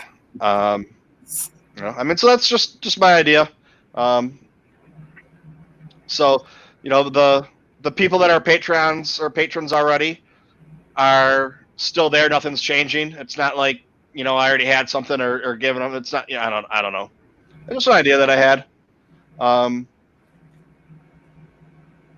Figure it can't hurt. And that was the other thing too, because I was talking. I think it was Johnny Orm, because I was like, it sounds like a lot to say, sticker of the month being, $10, but I mean, if you think about it, to get down to let you know how shit works behind the scenes, if I'm getting $10 from you, I'm probably getting $7 after, or $6 after Patreon, yeah, gets their cut. And then I pay for the sticker, and I pay for shipping it to you and sending it to you. So you're talking about $5. So out of your $10 that you're giving me, I'm keeping $5 and giving you a sticker.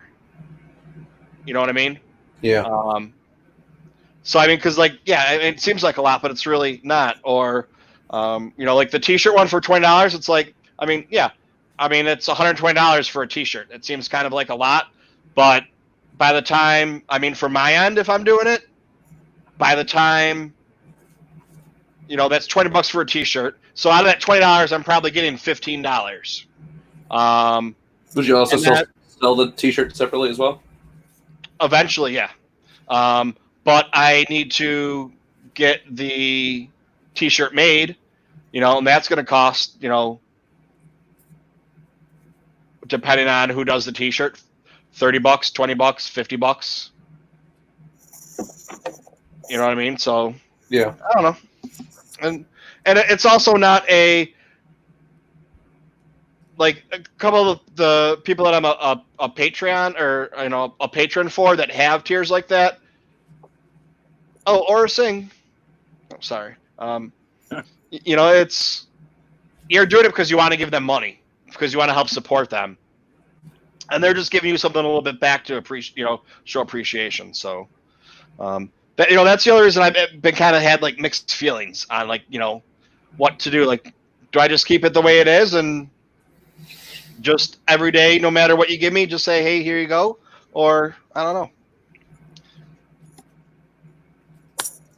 know. What do you guys think?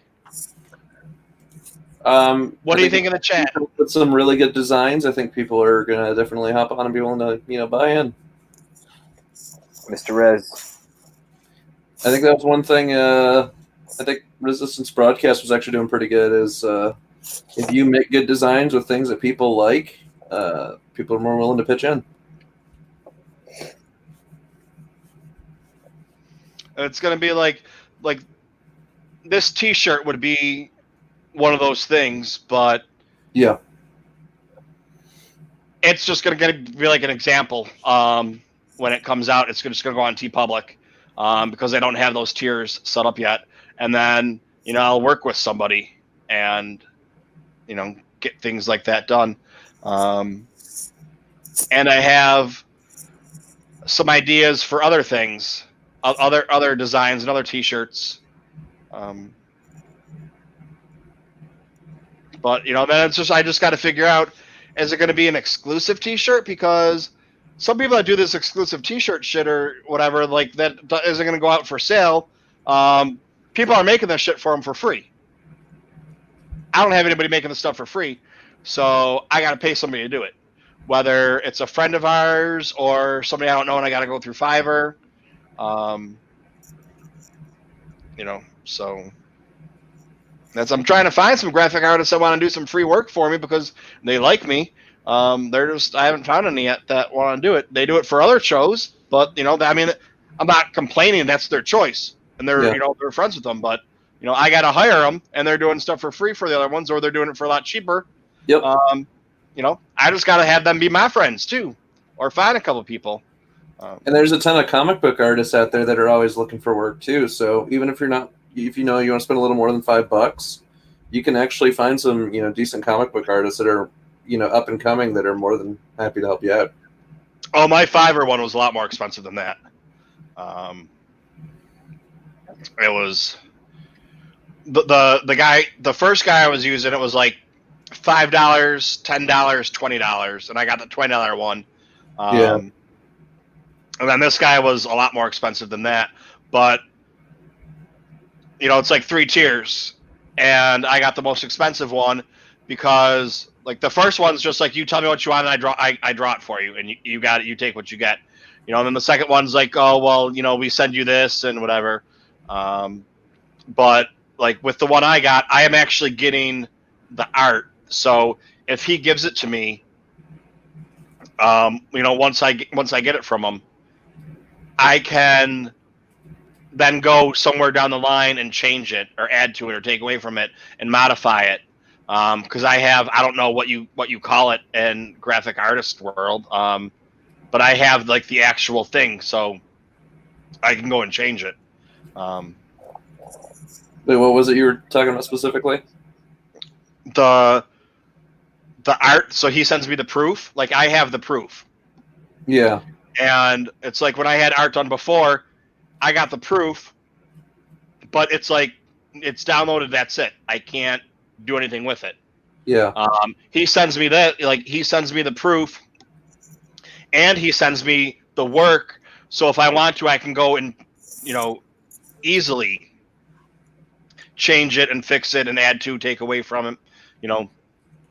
That's really good. Take each piece out.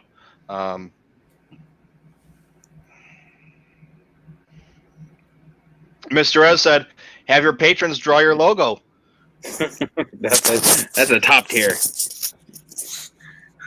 I mean, if there's somebody that's a patron that wants to draw my logo for me, I think he was volunteering. I think it was too, because I had a friend of the now we've talked before. This is a podcast, or this is a network of one. Because somebody said, I think it was Trevor Beeks, who's like, how are you a network when there's just you? Because there's fucking 10 shows on it, dude. I do 10 different shows. What are you talking about? That's a network. I mean, it's really only like 5 shows or 6 shows. But it's still a network of one. It's a network of one with a lot of friends. That was Holochronicles said, it's a network of one and a network of many at the same time. I was like, yeah, I like that. But one of our friends did that for me, so I can either be like, oh, so when the Bacta tank's on, right there, the Bacta tank, which is that up there in the corner, but that's my thumbnail that I use, and that is it, not done by the original artist, but it's just his things moved around. So that could go on a T-shirt, that could go on a mug, that could go on whatever. I don't know. And there's that. And this Kyle from Kyle Customs actually made that. That's just the Bacta tank, and with censored and Septic put over it. So it was just my whole thing was like with these. If I was to make a T-shirt out of those, I just think it would be formatted weird for a T-shirt. Yeah, especially with the boxes.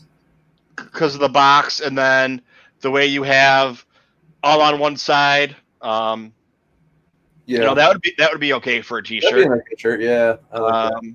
But I have some things in the works. So maybe get this art done, and then this guy does the art for me, and I put a couple T-shirts on there, or I put at least this one T-shirt on there. See, here's the thing: you don't make money. Like, all right, so if I put the T-shirt on there for $20, I think you get 10% from TeePublic. So I would have to sell 30 of these T-shirts to get my money from what I paid to have the T-shirt made, but that's not why I did it. If you're going to sell a shit ton of T-shirts, that's a different story. But I'm going to have a couple people that are going to buy a couple T-shirts. But my thing is I want friends and whatever to buy the T-shirts. I know they're not going to go all over the place. So instead of putting 5 or 10 T-shirts on there at one time, if I just put on the T-shirt I have coming, and maybe the Holocron House. I I got to figure out if maybe I got to round the edges or do something with it. Not really sure yet because I also know exactly how it's going to look as a square. Put those two on there, and a couple friends will buy a couple of them. Then they're $13. So if I sell 5 of them, I'll make $8 off of it. And once again, it's not a money thing. Rez, I think you should draw one that has Michael Condon and a bunch of Funko Pops in the back with like a little caption that says, "I don't collect Funko Pops." I have dangling from the walls, and that's the one that you should draw. I want to see that. I have someone that where was it again? The banners. How do I do that shit? I have someone that drew that for me. So someone, Chris Hall drew this. That's Chris Hall art right there. And I had someone else from a different podcast who will someday be on here. It's just the two podcasters. We can never get a schedule worked out. They were supposed to be on here the one time and fell through. Actually, a couple times, but just trying to get everything worked out.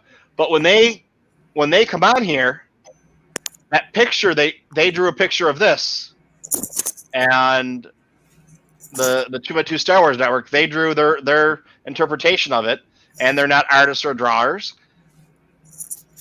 That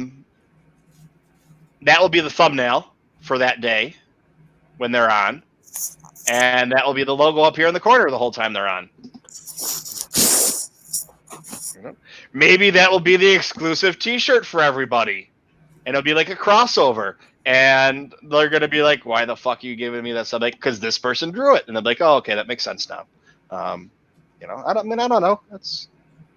But yeah, I don't know. Should be bigger. Definitely, I have no other way.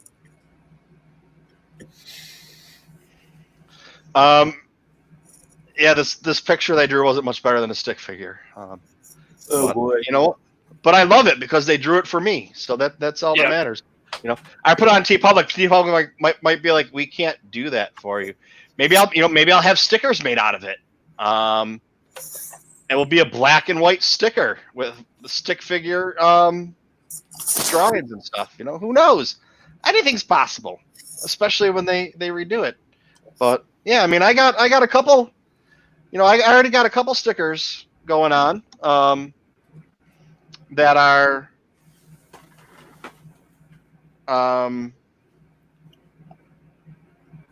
ready to go. I'm just waiting for. I was going to send them out, and then I have a couple more that are coming in the next couple of days. So those will probably go out to. I told my patrons to make sure their address is up to date on the Patreon, so I can send them some stickers and some other stuff.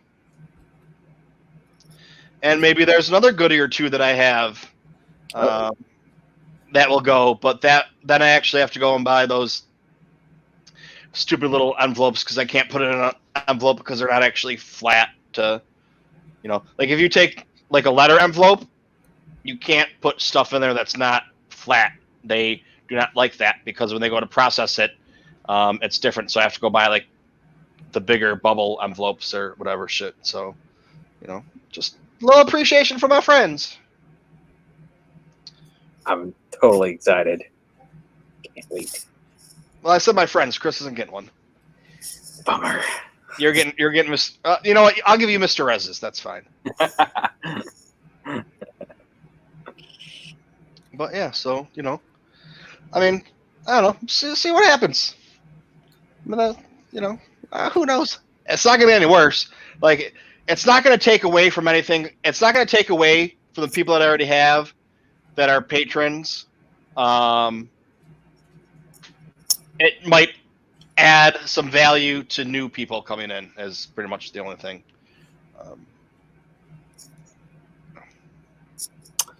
All right, gentlemen, I got to bow out for the night.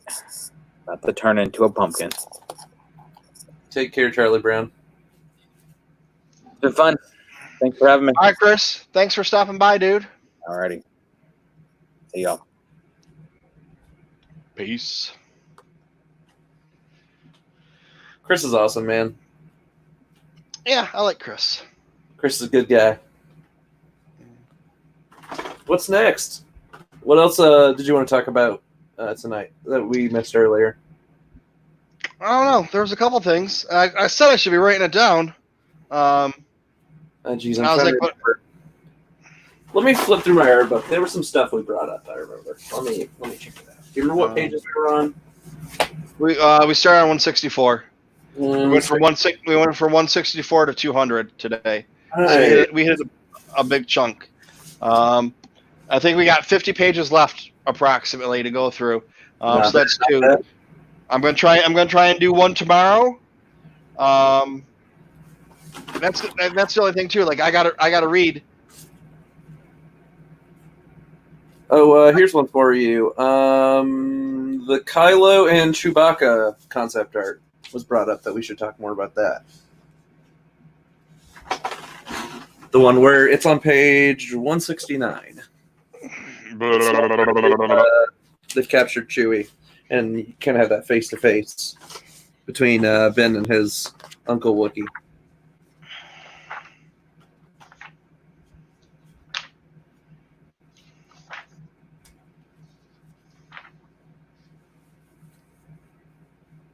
The prison version one from Church.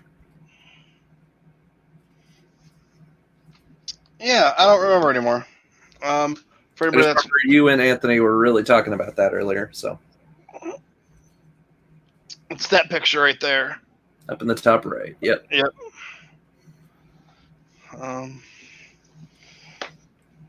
I know we're just talking about how it was really going around,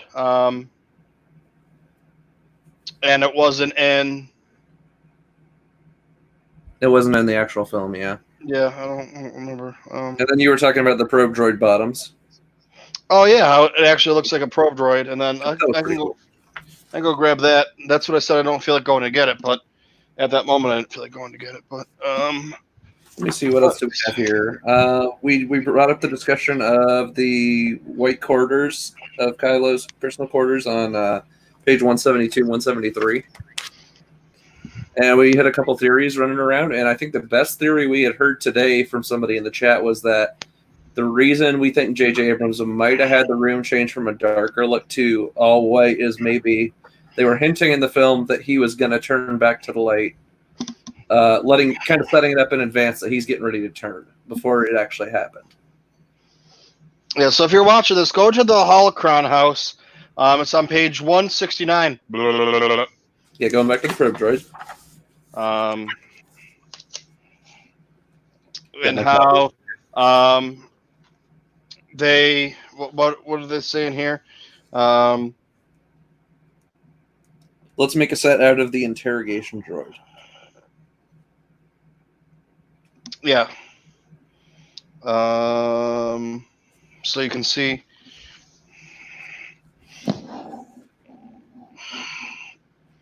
how it looks on there. Which they kind of had a similar set in the finished product. It got its point across, I think. And Right. you can see I don't know how well you can see the legs on there. I still want to get that. I really do. I think that's one of the newer figures that I actually have really liked, and I'm like, I gotta get my hands on that. I mean, they do look the same. Oh yeah. What else is in here? Like I was saying, the way that it looks was, it went from kind of dark and his emo thing, and I said, like, I don't want to sit there and talk about emo. It's like, emo sit in their room and fucking talk about how horrible life is and fucking cut themselves. And, that's like the stereotypical emo thing, and that's what Kylo was, self-destructive and hated. And, they're not depressed. They act like they're depressed, but they're really not the majority of the time. It's just because that's what they think is fashionable to do. But it's the ones that are actually doing the things that are actually having the problems aren't sitting there like an emo kid. They're the ones that are hiding it. But I felt like we got more of that out of Rey, honestly, throughout all the movies. How she was hiding a lot of that emotion. Especially as you got closer to episode 9. yeah, I mean, I can see that, but you have, I mean, think about it. Like, she was orphaned and told no one wants her, but had that hope. There you go again with Star Wars being about hope. She had that hope and that want and that need that someone's gonna come back for her. Someone's gonna want her. Yep. Oh, Vader's girl, how are you doing? Thanks for stopping by. So it's like, she had that hope in her. And then then we find out, oh, it's got to be Han Solo's got to be her dad because they're so much alike and they do this and they do that together. And if Leia knew that she was a Palpatine, did Han know? But did we know in the first movie that that's how it was going to be? These are all questions that sometime down the line we'll find out, because when JJ went and made the first one out of this trilogy, what did he really know? What was he told? Because you have, them saying that was always an option in the back of the mind, or that was always a card that they could play. But then you have Terrio saying he never heard that. Well, just because he never heard that doesn't mean that someone else wasn't told that, and that wasn't left up to be there. And maybe they didn't tell Rian Johnson that was a possible idea, so he just kind of went. And then you got to remember, anything that he did still needed the okay. So was JJ as the executive producer? Did he really have any input, or was his name just fucking on there for whatever shits and giggles to be like, I'm the executive producer? So what level did he actually do in that movie? Because if he's executive producer, shit's got to be run by him. I mean, there's just so many things that we won't find out, that we're still finding things out from the original trilogy on how they happened. So when are we going to find out about the role that was actually played? Or what? No, we completely made that up. When's JJ going to say that in 10 years in an interview? No, we completely made that up. We were told tie all this together, and we didn't have a way to do it because Carrie Fisher's dead. So this is the only thing we could come up with. This is the only thing we could think of. I mean, how does that work? It's like, if Carrie Fisher wasn't dead, what kind of movie would we have gotten? Exactly. Would have been anything like this. And I still say that it tied the sequel trilogy together pretty well. No matter what your viewpoint is, whether you liked it or not.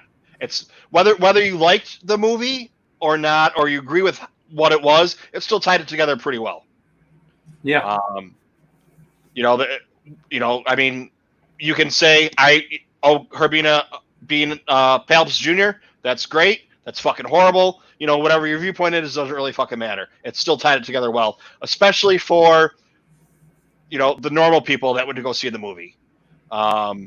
Yeah, especially if they saw Force Awakens, they're like, all right, we got that. Then they saw Last Jedi, and they're like, this is a completely different movie, regardless of how I feel about it. And then you kind of get to that final film, and it kind of it puts the two together previous, but it kind of also does some new things too. Yeah, but you also have it then where, my dad's a normal person, a normie or whatever, just the regular Star Wars fan, that he goes and sees the movies once. He doesn't read the books. He doesn't sit here and talk about it on, his night off. When, I've seen every Star or every Disney era movie with him in the theater since, they've been doing them. Did I see Solo with them? I think I was home for that at some point. Maybe I might not have seen Solo, but I don't remember. But I've seen at least the saga films with him, and Rogue One. So I don't know if it's Solo or not. But anyways, I asked him because I was home for my birthday, and it was a Monday night when I was doing the show, and I was like, "You want to talk about it?" Nope. I'm like, "All right, well, people are gonna want to know what you thought about it or whatever." Mr. I liked it. Too happy. I liked it, and then I started asking him questions and he's like, "Nope, I liked it. It was good. There's no sound in space, though." That's his problem with the movie. Yeah. There's no sound in space. Not Palpatine came back. He thought it was completely normal. Like, okay, these guys tell me in the fucking movie he came back because look at Star Wars, and when it came out, how people weren't saying how did these things happen? What's going on? What's happening? They just accepted it. That's how it happens. And it wasn't until we started becoming so anal about the movie and actually caring about it that, we want to know, or just the people that are so disgruntled that have to pick everything apart. And, if, like, when we saw The Last Jedi, if you would have been like, well, the bombs, there's no gravity, how would they have fallen? And I could have said, well, because they're magnetized, or because of this, or because of that. Oh, okay. He would have said, "Oh, okay." Yeah, like or instead of if that was his problem, with the movie, or it's something he didn't like. But when a normal person's problem with the movie is an actual scientific fact, you got to remind him it's Star Wars. Well, yeah, it's got to be a pretty good movie. You know what I mean? Yes, Solo was great. I think Solo was, we talked about it a little bit earlier. It was one of the most fun. I think it's the most fun Star Wars movie that there is. Yeah, even if it was like confusing at times for certain people, I think it hit all the right spots to make it just a fun, feel-good movie. It's like even if you weren't like into Star Wars, I think that would be an okay movie just to show one of the the normies, because they'd be like they wouldn't see it as all this nitty-gritty this that. They'd be like, okay, we got some pretty cool characters, we got a fun adventure, and it's a summer blockbuster movie. Like, what's better than that for a summer blockbuster? Even if you don't like the movie, I mean, it hits all the right stuff for a summer flick. Yeah. So Danielle grew up with, and for anybody that doesn't know, Greater Girl, you're newer here. Danielle's my girlfriend. There you go. She grew up with Star Wars, but I don't think she's ever seen the prequels, or she's seen the original trilogy a bunch of times because she grew up with them, with her brother, her older brother, and her dad. But I don't think she's ever seen a prequel or the sequels. And we've been together for 8 years ish, somewhere around there. I have to pull up the calendar and actually check.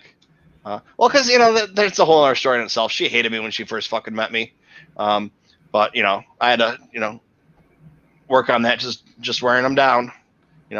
It's like I got this harsh exterior, but you get to know me, and I'm a fucking lovable teddy bear. To know me is to love me. That's what my mom used to tell me all the time. God damn it, nobody wants to get to know me though. So, anyways, get back to Star Wars. So she'd never seen them, so she's never even watched a movie with me. She's been home when I've had them on, or she comes home and I'm watching. She's like, "You turn this off." It's like, okay, fine. Sometimes I finish, whatever.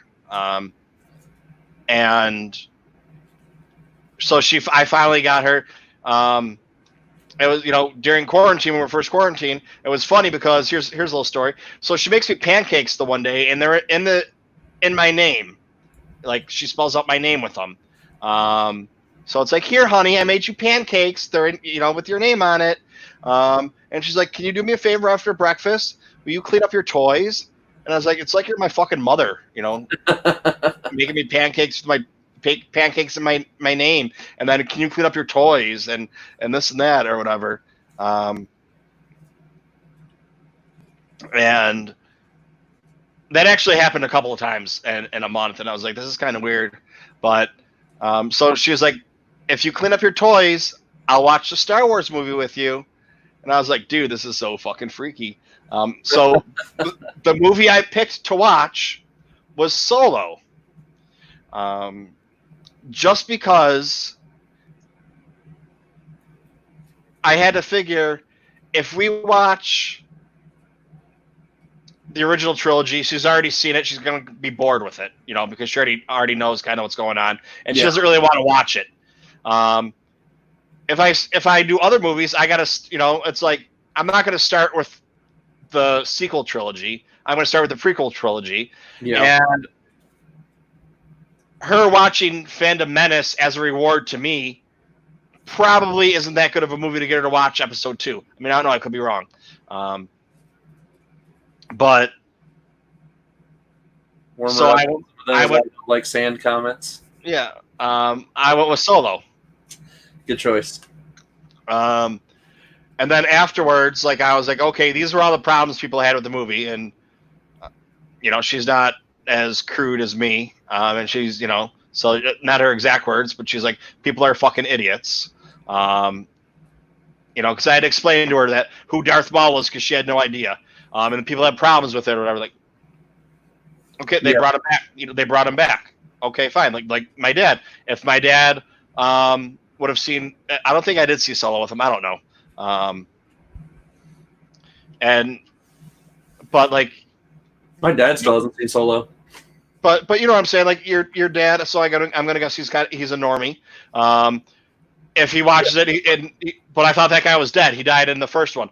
Well, no, he didn't die. He didn't die, and they gave him spider legs. And then his spider legs, they fixed him, and he has human metal legs. Like, oh, okay, fine, because that's the story he was told. We're all going to be like, oh, whatever. It's when I don't know, dude. It's like we just sit here and talk about the same shit all the time, and just how stupid people are when it comes to Star Wars, and just like enjoy what you got. And if you don't like it, find something you do. Like when we talk about our favorite cartoons, we talk about Resistance and Clone Wars. Yeah, and if somebody wants to pop in here and be like, yo, I love Scooby-Doo, that's totally fine. I mean, no, I'm sorry. We talk about Rebels and Clone Wars when we're talking about what's our favorite. We usually don't bring up Resistance. If somebody brings up Resistance, okay, fine, it's their favorite. You can go ahead and tell me why. Yeah. My complaint about it is it's more on the kid side. It generally is, yeah. I watched it. I enjoyed it. But out of the 3 main ones, because, we're not even getting into the Ewoks and that shit. Yeah. Out of the 3 newer ones that we have, Resistance is going to be at the bottom of the list, although I still enjoyed it. And if you put it on, I wouldn't, get upset. And, the Clone Wars Rebels debate, Rebels is much better now that you can actually watch it. And it's not watch 2 episodes, have 2 months off, and 1 episode, and then it's off for a week or 2, and then we have 4 episodes, and Disney Plus. The way that it came out, and now that it's on Disney Plus, and people can actually watch it and binge watch it or watch a few episodes in a row, it's actually a much better cartoon or a much better show. I think that Rebels is the better cartoon or the better show. I think if you take any of the arcs or any of the stories, Siege of Mandalore is the best arc or the best storyline. Yes. So it's like, then it gets into, well, which one's better? Well, Rebels is better, but Clone Wars has the best of it all. But, holistically, Rebels is better. I think my only problem with Rebels that I noticed over time that I tended to not like while binging was the really awkward cuts to commercial break. But if I remember correctly, I watched a couple episodes way back when Disney Plus first came out, and it seems like they kind of sort of fixed it. So it's not so glaringly cut to black, come back from black. Because I remember that was always a problem if you watch it on, the home releases on disc. Mm-hmm. I think they kind of sort of fixed that. Well, here's the other thing, too, because we were talking about Vader's Girl. I'm going to tell you really quick. We have this book here. Book of Lists. The Book of Lists. Which looks like the Vader from what was that ride at Disney World? Star Tours. Well, it's great because I don't know how well you can see it here. I'm gonna say goodbye to Patrick for a second. Bye. It is a cut and paste. I don't know how well you can see if you can. It is cut and paste on there, and it's not blended well. It looks like shit. Kind of like the guy that wrote the book. I'm not trying to be negative, but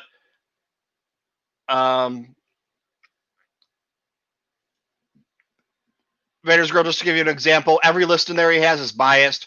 He talks about how George Lucas was a pariah to his own trilogies and his own movies, and he to add insult to injury, and like his one list, the most powerful Force users, he lists Grievous, which we all know, like, okay, fine, you might not know that Grievous, just watching movies, isn't a Force user, but when you're writing a book and you are making lists and you have a website and you claim to be a lifelong Star Wars fan and all you do is shit on Star Wars and everything about it, and you're talking about the cow creatures. If someone said the cow creatures to me, I'd think they were talking about The Last Jedi. No, he's talking about the dewbacks. So he doesn't know the names. Everything was just Googled and whatever. So, yeah, I really shit on the book because it's horrible. I don't even see. I get all messed up now and get all pissed off at this guy. So I try not to be negative, but it's anytime we talk about this book, I go crazy. You really do. Why? Why did I ever have to buy this? So basically, this is an ad pitch for Del Rey Star Wars. Go get yourself a real Star Wars book. There is a book of lists coming out. There is, yes. We've talked about this. Let me get the name of that book. It's coming out this summer or fall. I think it was the summer. Yeah, it's called The Book of Lists. It's actually called The Book of Lists, which was really ironic because it's like, you've been talking about this book for like a month, and now official Lucasfilm was like, well, we can't have this guy shitting on us, so let's actually put out our own version. Yeah, so it's like he was the Fandom Menace before there was Fandom Menace. Gosh, it's actually coming out 2 days from now, from Cole Horton, June 23rd. Is it? Yep, it's coming out on Monday. Well, let me see here. I thought it said July originally. They must have bumped up the release date. I don't know why. I don't know why I just started talking like Jar Jar Binks. Apparently, it's already out in the UK. It came out June 10th. Really? So, okay, so the UK, pick yourself a copy. My book stands that I ordered that were supposed to be here today are running late. I'll have them June 21st to June 23rd now. But I think the book looked a lot better today when I was doing it. But all right, so we want to do. I got a book arriving June 29th between June 29th and July 15th. I have another book coming June 29th between July 7th. Another one 26th to July 1st. Another one 29th to the 7th. Another one 26th to the 1st. My Samsung 970 Pro SSD 1 terabyte memory or disk drive that came in. That was a pretty fucking penny. I'm sure, especially SSDs. What is it? It's like $100 for 200 gigs or something like that. This is M.2. It was a 1 terabyte. So it was a little bit more than that. So how many hundreds of dollars was that? I could buy. It cost me 30 Funkos, maybe more. So we're talking about, I don't know, $400. You'd say maybe. I got it on sale, but yeah. Yeah.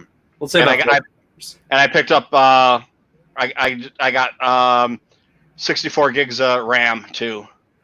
To go with that. Actually, I think I'm getting some new headphones, but I do need to eventually get some more books. But I'm so far behind on books right now. I'm kind of taking a break from buying. Oh, I just got this and it said so. Okay, so I got The Art of Star Wars, The Art of Return of the Jedi, and The Art of Empire Strikes Back. and it said arriving Friday or by Friday, and I thought it said arrive Friday. I was like, no, it did not. No, it didn't. Well, yeah, that's the great thing about Stuff coming a week in advance. I mean, a week behind. You like get past it, and you're like, wait a minute, that didn't happen. No, it's next Friday. Yeah.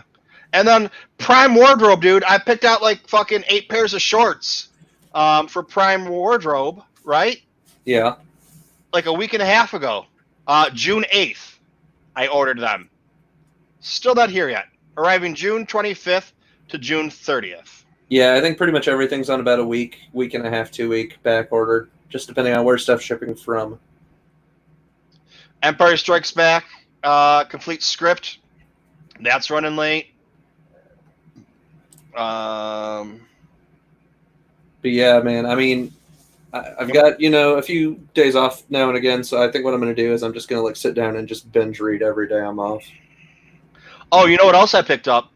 I picked up another, the Ultimate Star Wars Pop-Up Galaxy book. Oh, you did order one? Yeah, because I had one. I have one that's signed by the author. Okay. I'm trying to find that book. Maybe I should just go to open orders instead of... So you're going to try to keep that one untouched and get yourself one you can actually read? Yeah, because I have that signed by the author and everything else. I got some other good books that are coming. Why can't... How long ago did I order that book? Holy shit. All right, I'm just going to have to go to my open orders. So go check your orders. But yeah, I got to order some new headphones for gaming.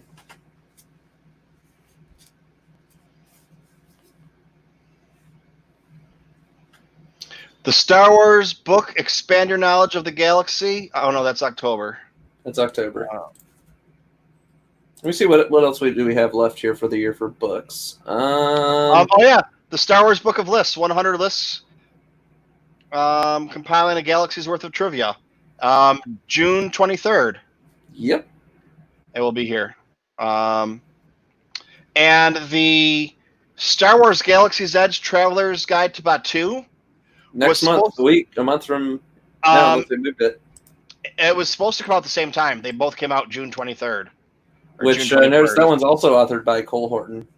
And it has been moved around quite a bit. Yeah, see, it's been moved to July 21st here on their Wikipedia page. Unless it's been backed up again. The other book that... I'm looking forward to Poe Dameron Freefall. And Dark Legends. Dark Legends is the one a lot of people are looking forward to. Star Wars, Use the Force, Discover What It Takes to Be a Jedi. I was trying to get an advance copy of that because I'm interviewing the author on Monday, and they couldn't get me one because of COVID. They're like, we don't have any right now to do anything with. So they gave me they sent me some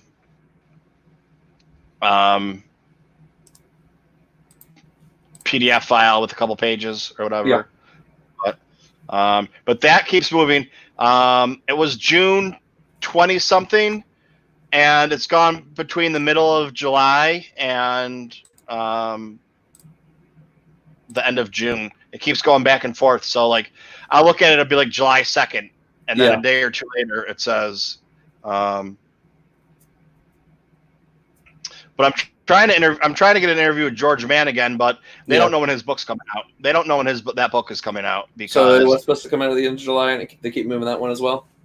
They just don't know. It keeps going from, the date keeps moving.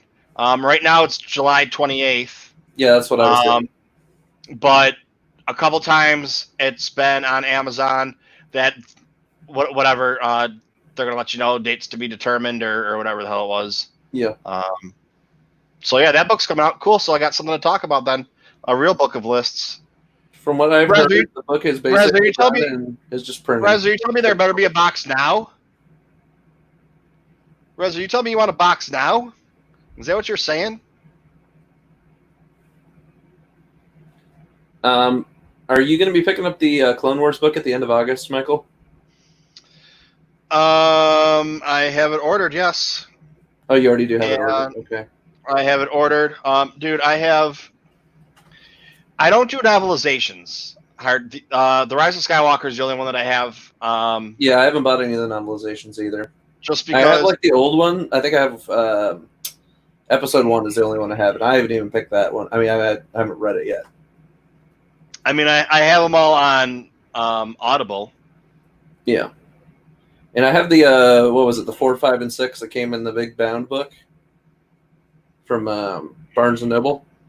Mm-hmm. They came out with a cover. I think it was like 3 different covers. There was a 3PO, an R2, and a Darth Vader cover. You could get any of those 3. Mr. Rez, you tell me you want me to open something? I mean, you're saying there better be a box. We got Is it 9 something? people. We got 9 people watching right now. So if 3 people in the chat tell me to open something, I'll open something. I don't count. He doesn't count. He's not in the chat. He's not in in the the chat. septic tank. He's in the poo-poo tank. I'm swimming with our funny friend in the trash compactor, The Dianoga? the Dianoga. Who has a funny story and from a certain point of view. And now we're getting, from a certain point of view, Empire Strikes Back. Which the question went out to Del Rey Books on whether or not I just don't hope. I hope we don't have that weird anything weird like that one story, like the Tarkin and the Stormtrooper story. That was kind of awkward, to be honest. what But the hey, Tarkin. yeah, that it wasn't that Tarkin was gay. It was just kind of the way it was written was kind of weird. It was from the perspective of the Masteroid. Yeah. Which, by the way, I will say that is a great concept for storytelling. Like, do more stories from the concept of a droid perspective. I think that's pretty cool.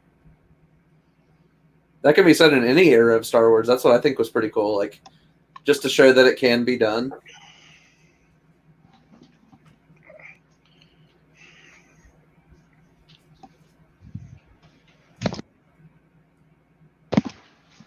By the way, Michael, did you see that issue? I don't remember which Star Wars comic it is. The one where you see shredded Tarkin? No. Oh, I gotta figure out which issue that is and tell you to pick that one up because that was so funny. Mr. Rez probably knows exactly which issue I'm talking about. There's an issue where Tarkin has his shirt off and he's like, I think he's either on the Death Star or on a Star Destroyer.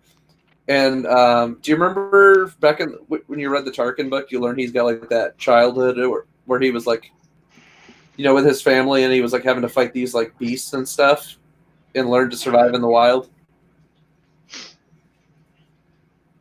They kind of took that concept to him surviving in the wild. And they're like, well, if he survived in the wild and, went through hell, he's going to have to look ripped and stuff. So he has a shirt off in the comic.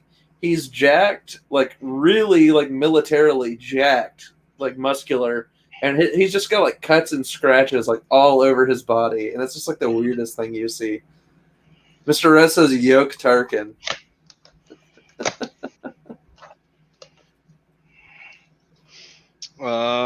Danielle broke my scissors. Why did she break your scissors?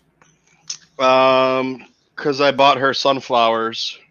Are those your specific your box opening scissors? No, I do not have box opening scissors. I just kind of use whatever. But here we go. For Mr. Are Rez. you a Swiss Army man? Nope. I was when I was younger. And then I went from Swiss Army to illegal knives that were, blah, blah, blah. Certain length. Yeah. Not allowed in the state of New York, nor New York City. All right, Rez, here we go.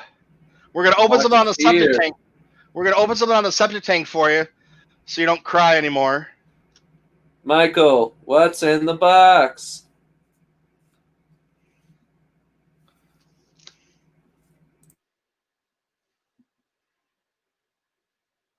What is it?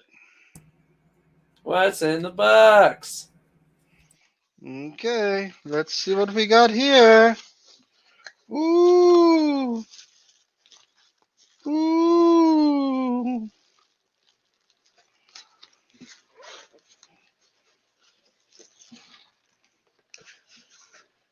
Mr. S says it's Baby Yoda. Baby Yoda's in the box. Oh, Rez, that is a good guess. But it's not. It's Dagobah Yoda. And he's new. This is not the other Dagobah Yoda. This is a new one. Oh, for a second there, I thought you were going to say he's nude. No. He just came out. Yeah, that's definitely brand new. You can tell because the eye design is different than the other Yodas.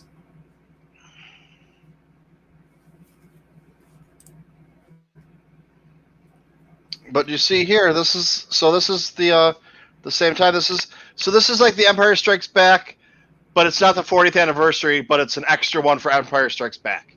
Yeah. But you have Luke, you have Han, you have the AT-AT driver. I have that one. You have Luke Bespin. You have Luke with his hand cut off, Bespin. Wow. Then you have Reyes, Kit Fisto, Plo Koon, and the Blue Senate Guard. So there you go. There's for Mr. Rez. Too close. Is that better? That's better.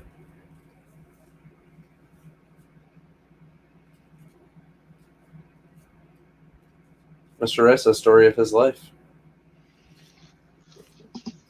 What, that he cries until he gets his way? I guess. But looky here.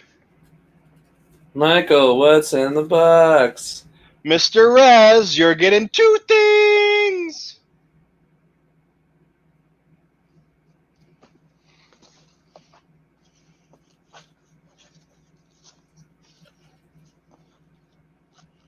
Mr. S says he can't get any respect.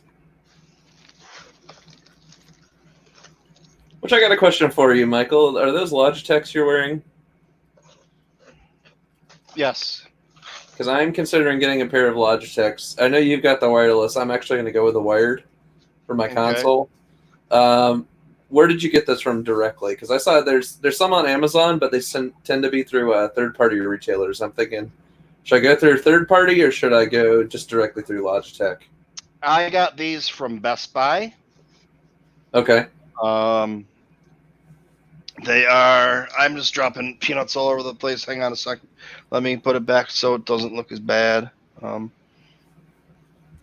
you're good, man. I got it from Best Buy. They are the middle of the line ones from Logitech. I think they were $100. Yeah, I've seen the high tier stuff. It's like $200. I'm just like, heck no, I do not need that. That's like a down payment on another console or computer. So it's like not worth it. I mean, if I'm listening to something Danielle can hear because they're not sealed that well. Yeah.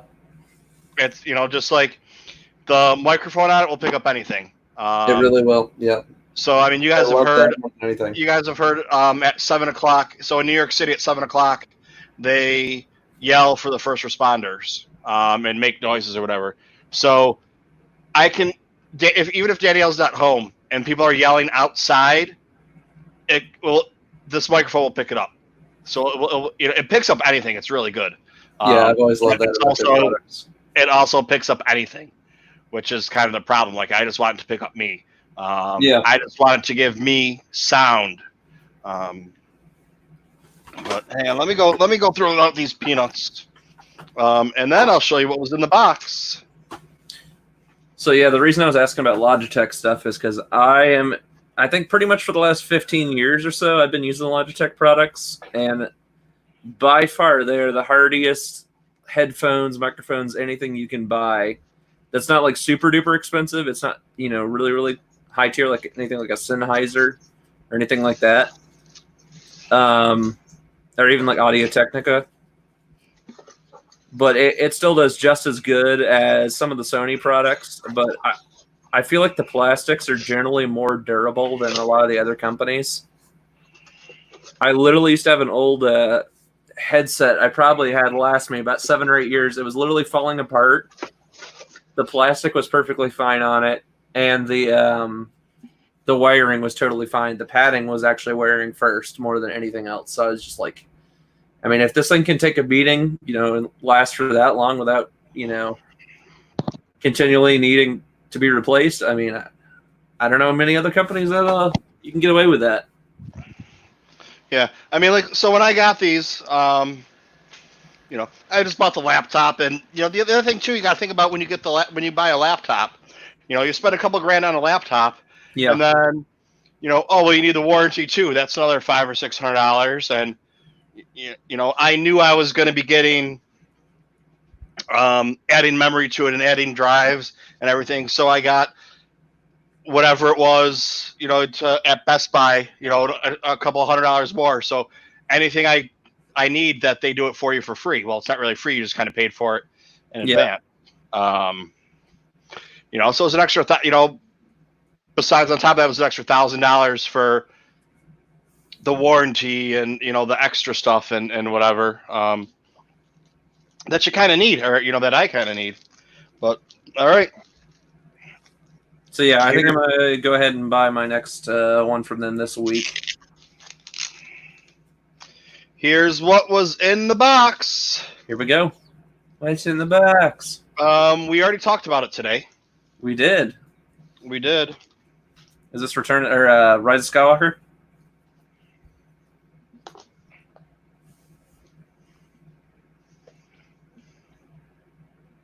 Oh my gosh! It's actually arrived.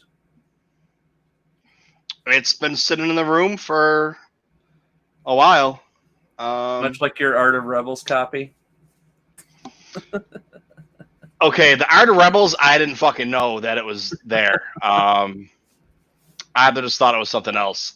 This I knew, but I was waiting to open it. But Mr. Rez wanted to open it. I will probably do go through and open this, and I'll probably put a message out to my patrons and find out when would be a good time for them, if I can try and get all of them together at one point in time, and kind of do one just for them, and then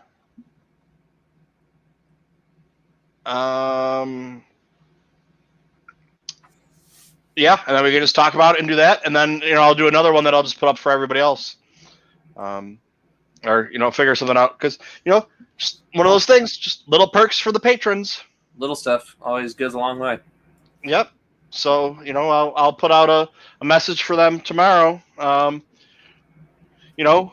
hey, I got this book, I want to do it. When can you guys do it? And also make sure that you give me make sure your addresses are up to date so that I can send you some merch and some stickers.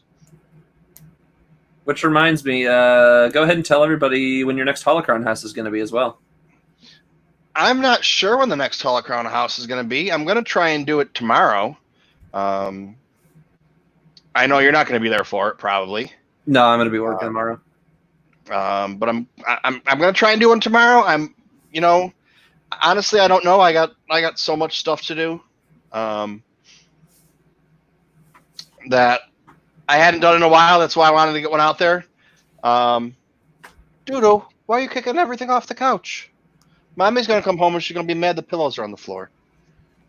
And then she's going to yell at me for letting you do that. So, yeah, I mean, I got to, I don't know, dude. It's just kind of whenever, right? It's kind of whatever, and that's why nothing's on. I got my schedule of Monday and Saturday night, and then I try and get everything else done. And it's funny because, I mean, I have imposter syndrome. Like, I'm just some fucking nerd that likes to talk about Star Wars, and I think it's great that people want to come and hang out with me, and I think it's amazing that I have patrons that give me money to, do my shit, and I get people that tell me all the time, like, "Oh, it's so great, you're so amazing, what you do," and then like the other day, Pizza and Parsecs were like, this is just they put a post on Twitter like, we just want to put this post on there to thank Michael because Michael's great and he's juggling so much. And it's like, I mean, I am, but I'm not, but I am, because it's like, I had free time today. So what did I do? I streamed some Fallen Order, and I had free time today. So what did I do? I put on the Holocron House, and it's like, I mean, because that's what I like to do. Like I like to hang out and talk Star Wars. And if I'm sitting there talking Star Wars about a book with people and I'm showing it to them so that they can talk in the chat with me, I mean, that's just what it is that I do. I'd rather do that than watch TV or something. I can watch TV later on, or, I probably shouldn't have been doing that. I probably should have been working on my Twitch set. I mean, my Twitch is set up. I can go do it, but I'm trying to make it look fancy and fun so people want to hang out and talk and chat. And you make things flash and look pretty and do whatever. So, it makes your gameplay, your gameplay still looks the same, but it just makes it look more fun. Definitely. Or whatever, I should be doing that. I don't know what to do. I've tried to do it a bunch of times, and then Lunga told me, he walked me through it. I took notes down and wrote it down. This is a week or two ago. I still haven't done it yet because what I do, I streamed 3 times today. I did the Holocron House, I did Fallen Order, and then I did this. So I mean, I streamed for, I'm probably not going to go much longer on this, but I streamed for 6 hours today, I think. Yeah, you put in a lot of time today. Like, a lot of time.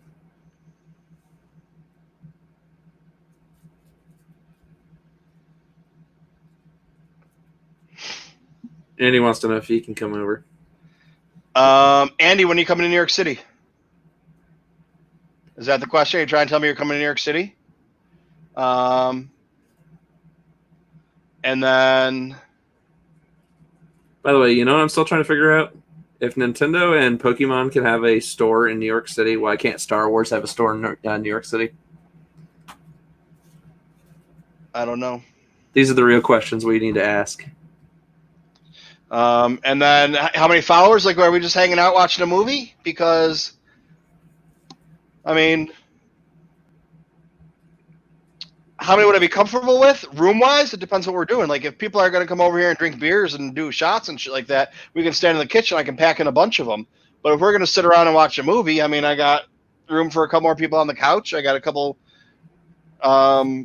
chairs. It's like my dining room and living room are combined. So I have the couch, and you can kind of see I have the dining room table, or whatever table over there. But now, the second bedroom is kind of big, and right now there's not a lot in there. Start planning for Celebration 2024, New York City. There's a lot of boxes and a lot of toys that I need to go through. See, like, all I need to do is, like, so I have, like, a few Funkos back there. So when I go through, I can take those couple of Funkos and be like, look, here's this Funko. It comes with this. And, maybe take it out and be like, here you go. Here's the Funko. And then put it back in the box and grab the other one and do a couple of those Funkos. And there's a quick little video. And then put those away. In the books, depending on the book. That book I just opened up, the pop-up book. Yeah.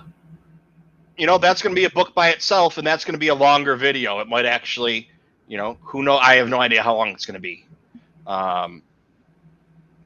You know how you're saying you have a box problem? Yeah. You ought to make your ticket of admission to your party at your place be every one of us has to come and help you sort through your boxes. Oh, well, no, there's not really a lot. like a lot of the boxes are empty, just so that when I do get rid of stuff, you guys have seen what the secret hiding spot. The secret hiding spot is full. Yeah.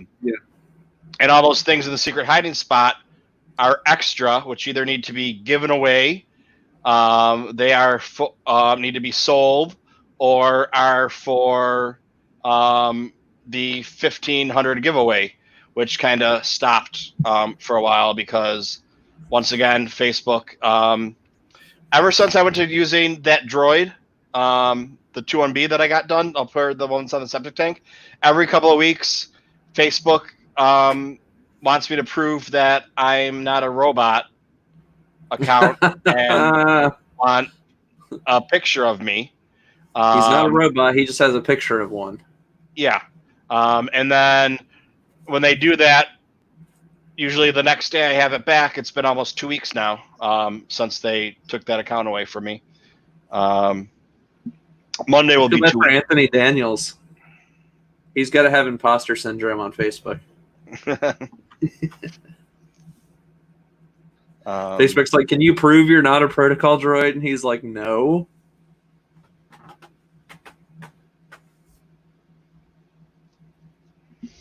So Andy, what's this question about coming to my house? Are you going to be in New York City soon? Is that why you're asking? He wants to film an episode of Polycon House. Are you and Josh going to be in New York City soon? Is it part of Josh Most Coast to Coast? When I saw it the first time, I thought it said Josh Moist Coast to Coast. Josh Moist. Ugh.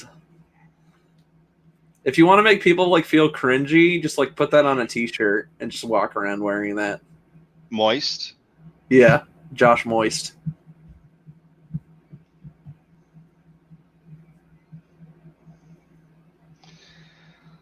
Moist, coast to coast.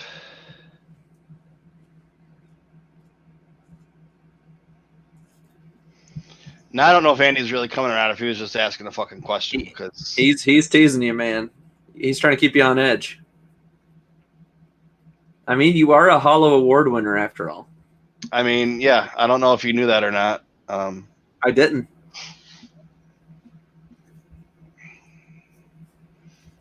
Well, I'm pretty fucking awesome, but I won't let it go to my head.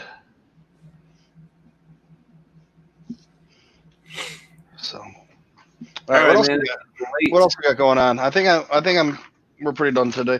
That's the whole thing. It's like, I think I'm on hour number 6 or 7 of streaming for the day. So, when it gets that much, it's like, okay, time to get you to bed.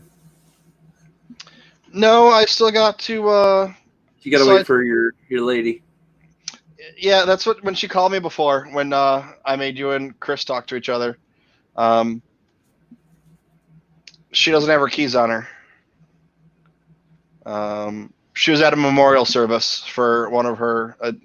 Doesn't matter. She was at a memorial service, so she's in Queens and she's drunk, and doesn't have her keys. And I was like, okay. Well, she's like, what are you doing? I'm like, I'm recording. She's like, oh, are you? I was like, it's Saturday night at 10 o'clock. She's like, oh, yeah. That's that Septic show. Yeah. But all right, Patrick is tired. Patrick. I got to work here in literally like 12 hours. I got to clock in. So I'm gonna read a little bit more of what is the name of the book I'm reading? Black Spire.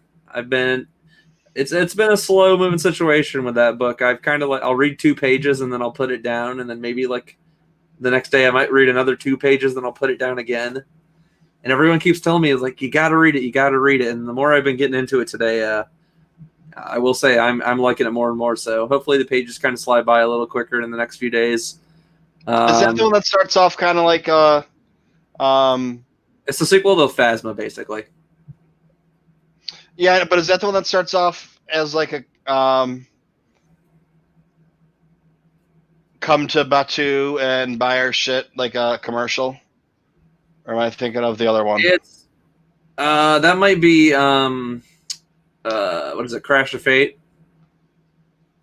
And I haven't read that one yet. I have it. I own all these books. I just haven't got around to them yet. Well, start reading, dude. Yeah, I know. I gotta like crash and just dive in head first. I've got I've got at least 5 or 6 to go through. You just never know, Patrick. I just never know what is waiting for me. Yeah, Vader's girl. Thanks for stopping by. Also, you as well, Andy. Give Josh our best. Mr. Rez, later. Vader girl saying later. Any of you looky-loos that are in here, thanks for stopping by. You can always just say hi in the chat. You don't have to. Just hit that like button, subscribe, share it. I think there's 5 likes right now, and there was 12 people in here earlier. So, thanks for stopping by, but nobody loves me. 5 out of 12. I was one of those likes. I made sure to get one in there. Yeah, baby. Oh, it just went up to 7. Michael. I said that it just went up to 7. So just went up to 7, just like that. You just had to say something. Yep. Oh, Dale's here. So this is what always happens. Just in time. We're getting ready to say goodbye, and then all of a sudden somebody shows up, and it's like, oh, okay. I always do that on Pete and David's streaming Star Wars show. I always come in right at the end. Yeah. Yeah, 8 watching, 7 likes. There was 12 people in here earlier. That's all right, dude. You know what? I mean, honestly, the only time it matters is if I had 15 or 20 people in here and everybody hit like at the exact same time, that might hit the algorithm. But when it's just a couple of people here and there coming in, it's nice to see the likes, and it might do something with the algorithm eventually. But it's like that really only counts for your big people that are getting a bunch of views. Like when I streamed the stream that got me shut down, and I had 800 views in 20 minutes, and I was hitting an algorithm, so people were watching it and giving me likes, and then I got shut down for a week because of it. Yep. But I mean that's when it really matters. That's how you get those. That's how you get those big numbers, when you get that big jump right away. So what else do you have coming down the pipeline, man?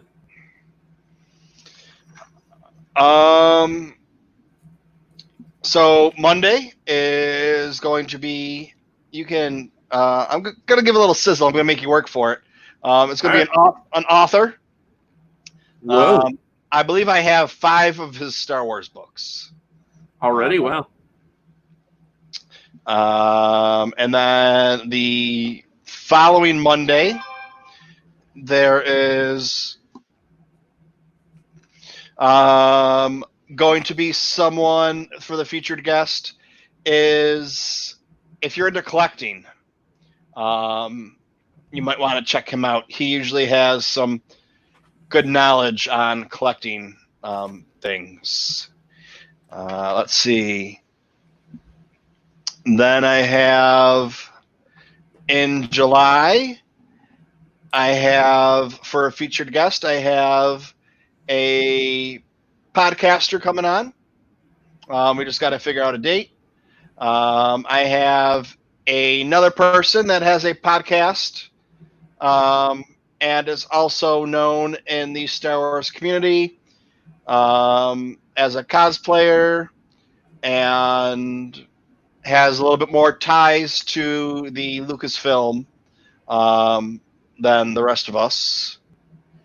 And then I have another one coming on in July who has done work in the industry for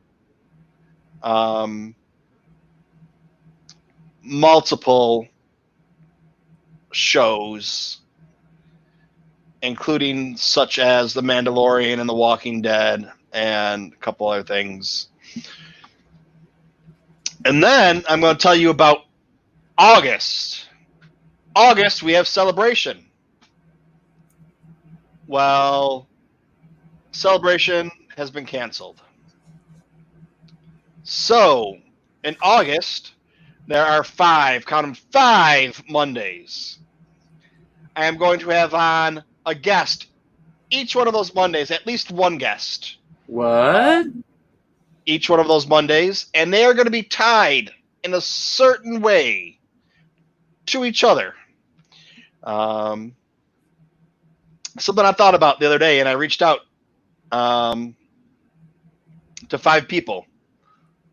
And out of those 5, 3 of them got back to me very, very quickly and said, yes, we could make it work. I don't want to give too many details away about why it might be hard to do, but we're going to make it work. And I said, all right, we'll figure it out when we get a little bit closer. And then I got a couple more people to reach out to and figure out. And then, it depends on if, let's say, maybe it's a couple coming on. Are they going to come on separately? Or are they going to come on together? Because that means I can do more people or different days or however to figure it out. So, yeah. But they really liked the idea that I had. And I was like, yeah, dude, that's what happens when you don't sleep and you stay up doing Star Wars computer shit all day. Step late at night and go, I have an amazing idea at 3 a.m. in the morning. Then you're like, I got to write this down. Well, that's the thing. It's like, whatever the fuck's wrong with me, man. Like, I mean, like, no, like sometimes I haven't had insomnia in a while. Yeah.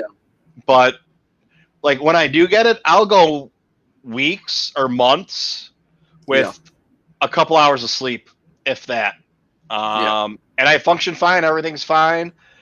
But I go to fall asleep and I still can't fall asleep. It doesn't matter. Last night it was, I laid down listening to podcasts at 5:30 in the morning or 6 o'clock in the morning.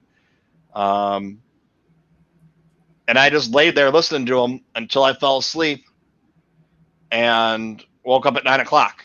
And I've been up since 9 o'clock with 3 hours of sleep. I'm going to, when I get done with this whole thing, I'm going to move everything into the bedroom. I'm going to put something on the TV. I just watched The Phantom Menace. I had the captions going. I didn't have any sound. I'm going to watch The Phantom Menace again with some sound. Don't really know. Or I might do some work on the computer and trying to figure some stuff out. And I might finish listening to, the book. And when I say the book, even though my voice cracked, it's because I'm just sitting here talking nonstop. And, I got it because I got 2.5 books to read by Wednesday. So I have the new book that comes out Tuesday. I got to get that. I'm going to read that Tuesday. So that's my Tuesday. Along with doing everything else. Don't bother the man on Tuesday. Which means on tomorrow, Monday, and Wednesday morning, I need to finish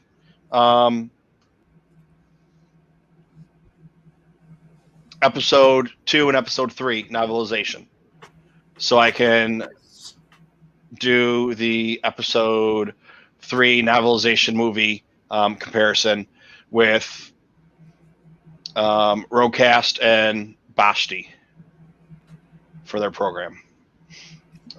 So yeah, we'll see. But then again, I might fucking get everything ready to go and lay my head down and pass right the fuck out. So a lot of times my girlfriend, I'll be like, I'm not going to go to sleep. She's like, you're going to fall asleep in 30 seconds. I'm like, nope, not going to happen. And I'm asleep right away. So, Yep. I'm either like, not narcoleptic and I know that's an actual, like disease or whatever. But sometimes I can't sleep and I can stay up for a day or two, and sometimes I put my head down on the pillow and I'm out in 30 seconds, even when I try not to be.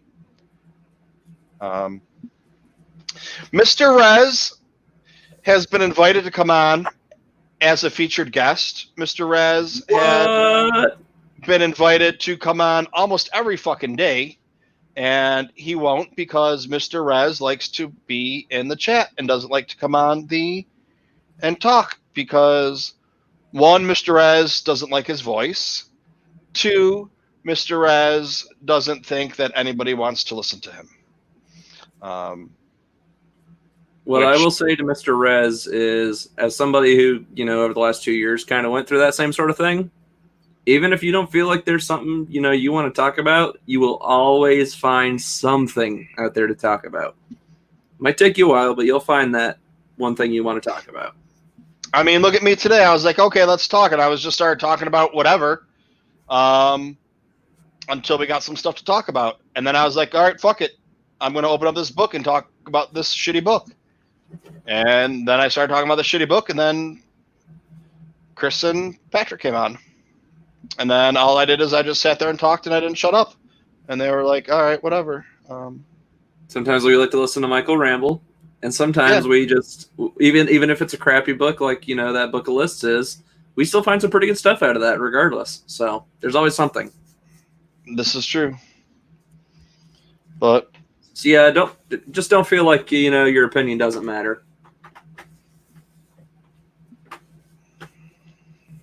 What was the other thing? I forget.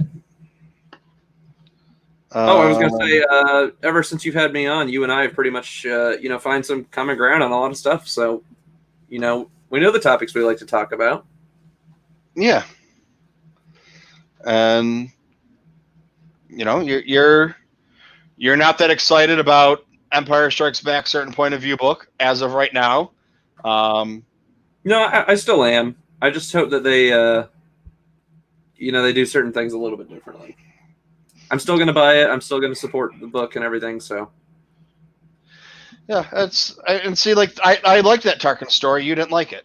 I just didn't like the way it was written. Yeah. I do like the perspective, though. Cool perspective. Yeah.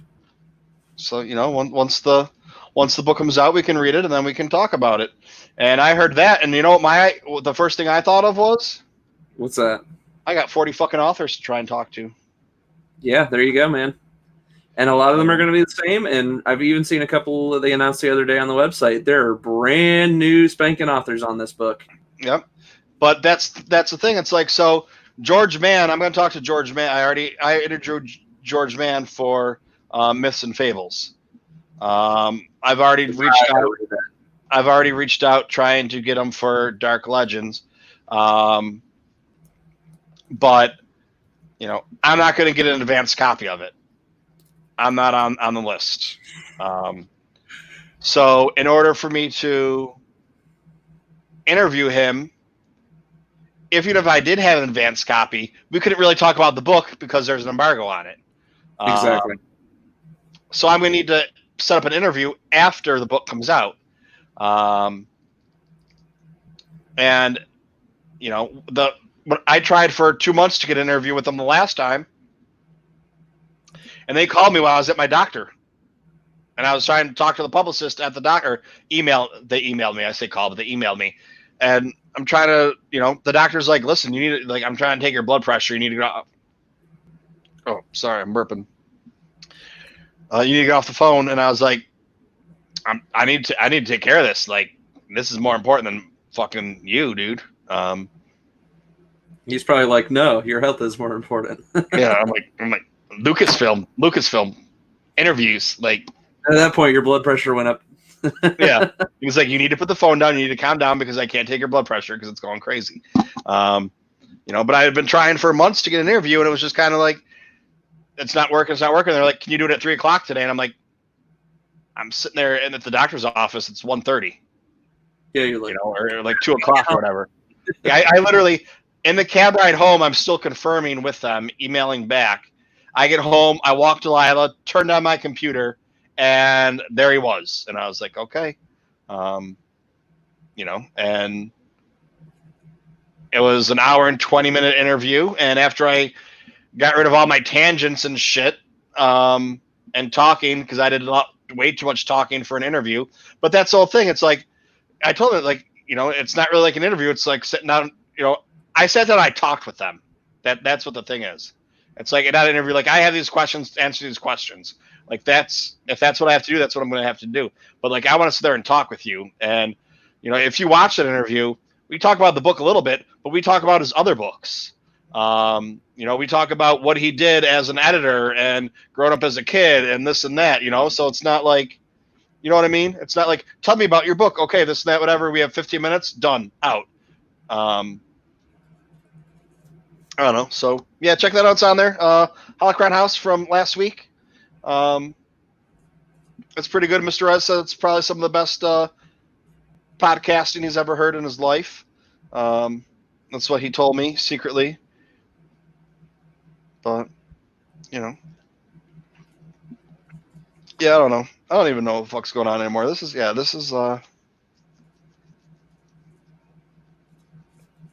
3 hours, an hour and a half earlier. Actually, almost 2 hours earlier. So that's 5 hours. Another hour. So yeah, we're at about 6 hours of streaming today between all three things. I'm done.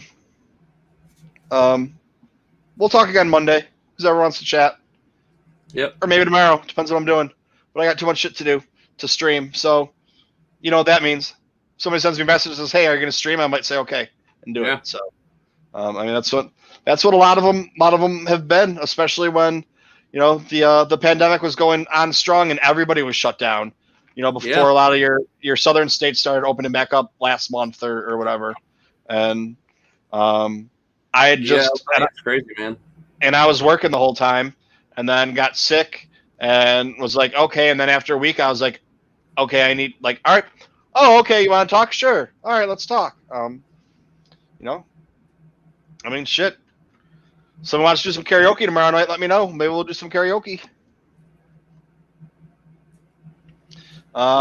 We just got to set up the karaoke. We got to set it up for Twitch, because I don't know how people do karaoke on YouTube. It generally ends up with copyright. even with the ones that say karaoke version and, you know, good for whatever, blah blah blah, YouTube karaoke, I get a copyright strike on them all the time. Not like not a strike, because a strike's where they shut down your channel. It's like a slap on the hand. Yeah, like, oh, just so you know, you either need to, you know, and it's like, okay, fine. You know, we did 10 songs and one of them gets flagged. It's like, I need to cut out that one song. Okay, fine. Sorry, whoever sang, because, you know, whatever. But all right, dude, I'm gonna go because I'm gonna. Yeah, thanks for having me on twice today. It's been fun. Yeah, dude. This is the most I've streamed with you in one day. This is the way. This is the way. You're off Tuesday? I am off Tuesday. I gotta take care of a couple things and stuff, but I should be around. Talk to me before then. We'll try and figure out a Holocron house. Maybe if I do a Holocron house tomorrow, I gotta check and see how many pages are left. What do we got? You said it was like 20 or something? There's. But shoot Anthony a message. See if he wants to do something Tuesday. He'll be working. So it'll just be you and me, all right. Depending on when we do it, but yeah. So we're on page 200. It goes 200 to a bunch of pictures at the back. They're really not numbered. We got more than 50 pages of pictures. It might just be oh no, it goes 200 to 231. Really? And then yep. So there's 30 pages, and then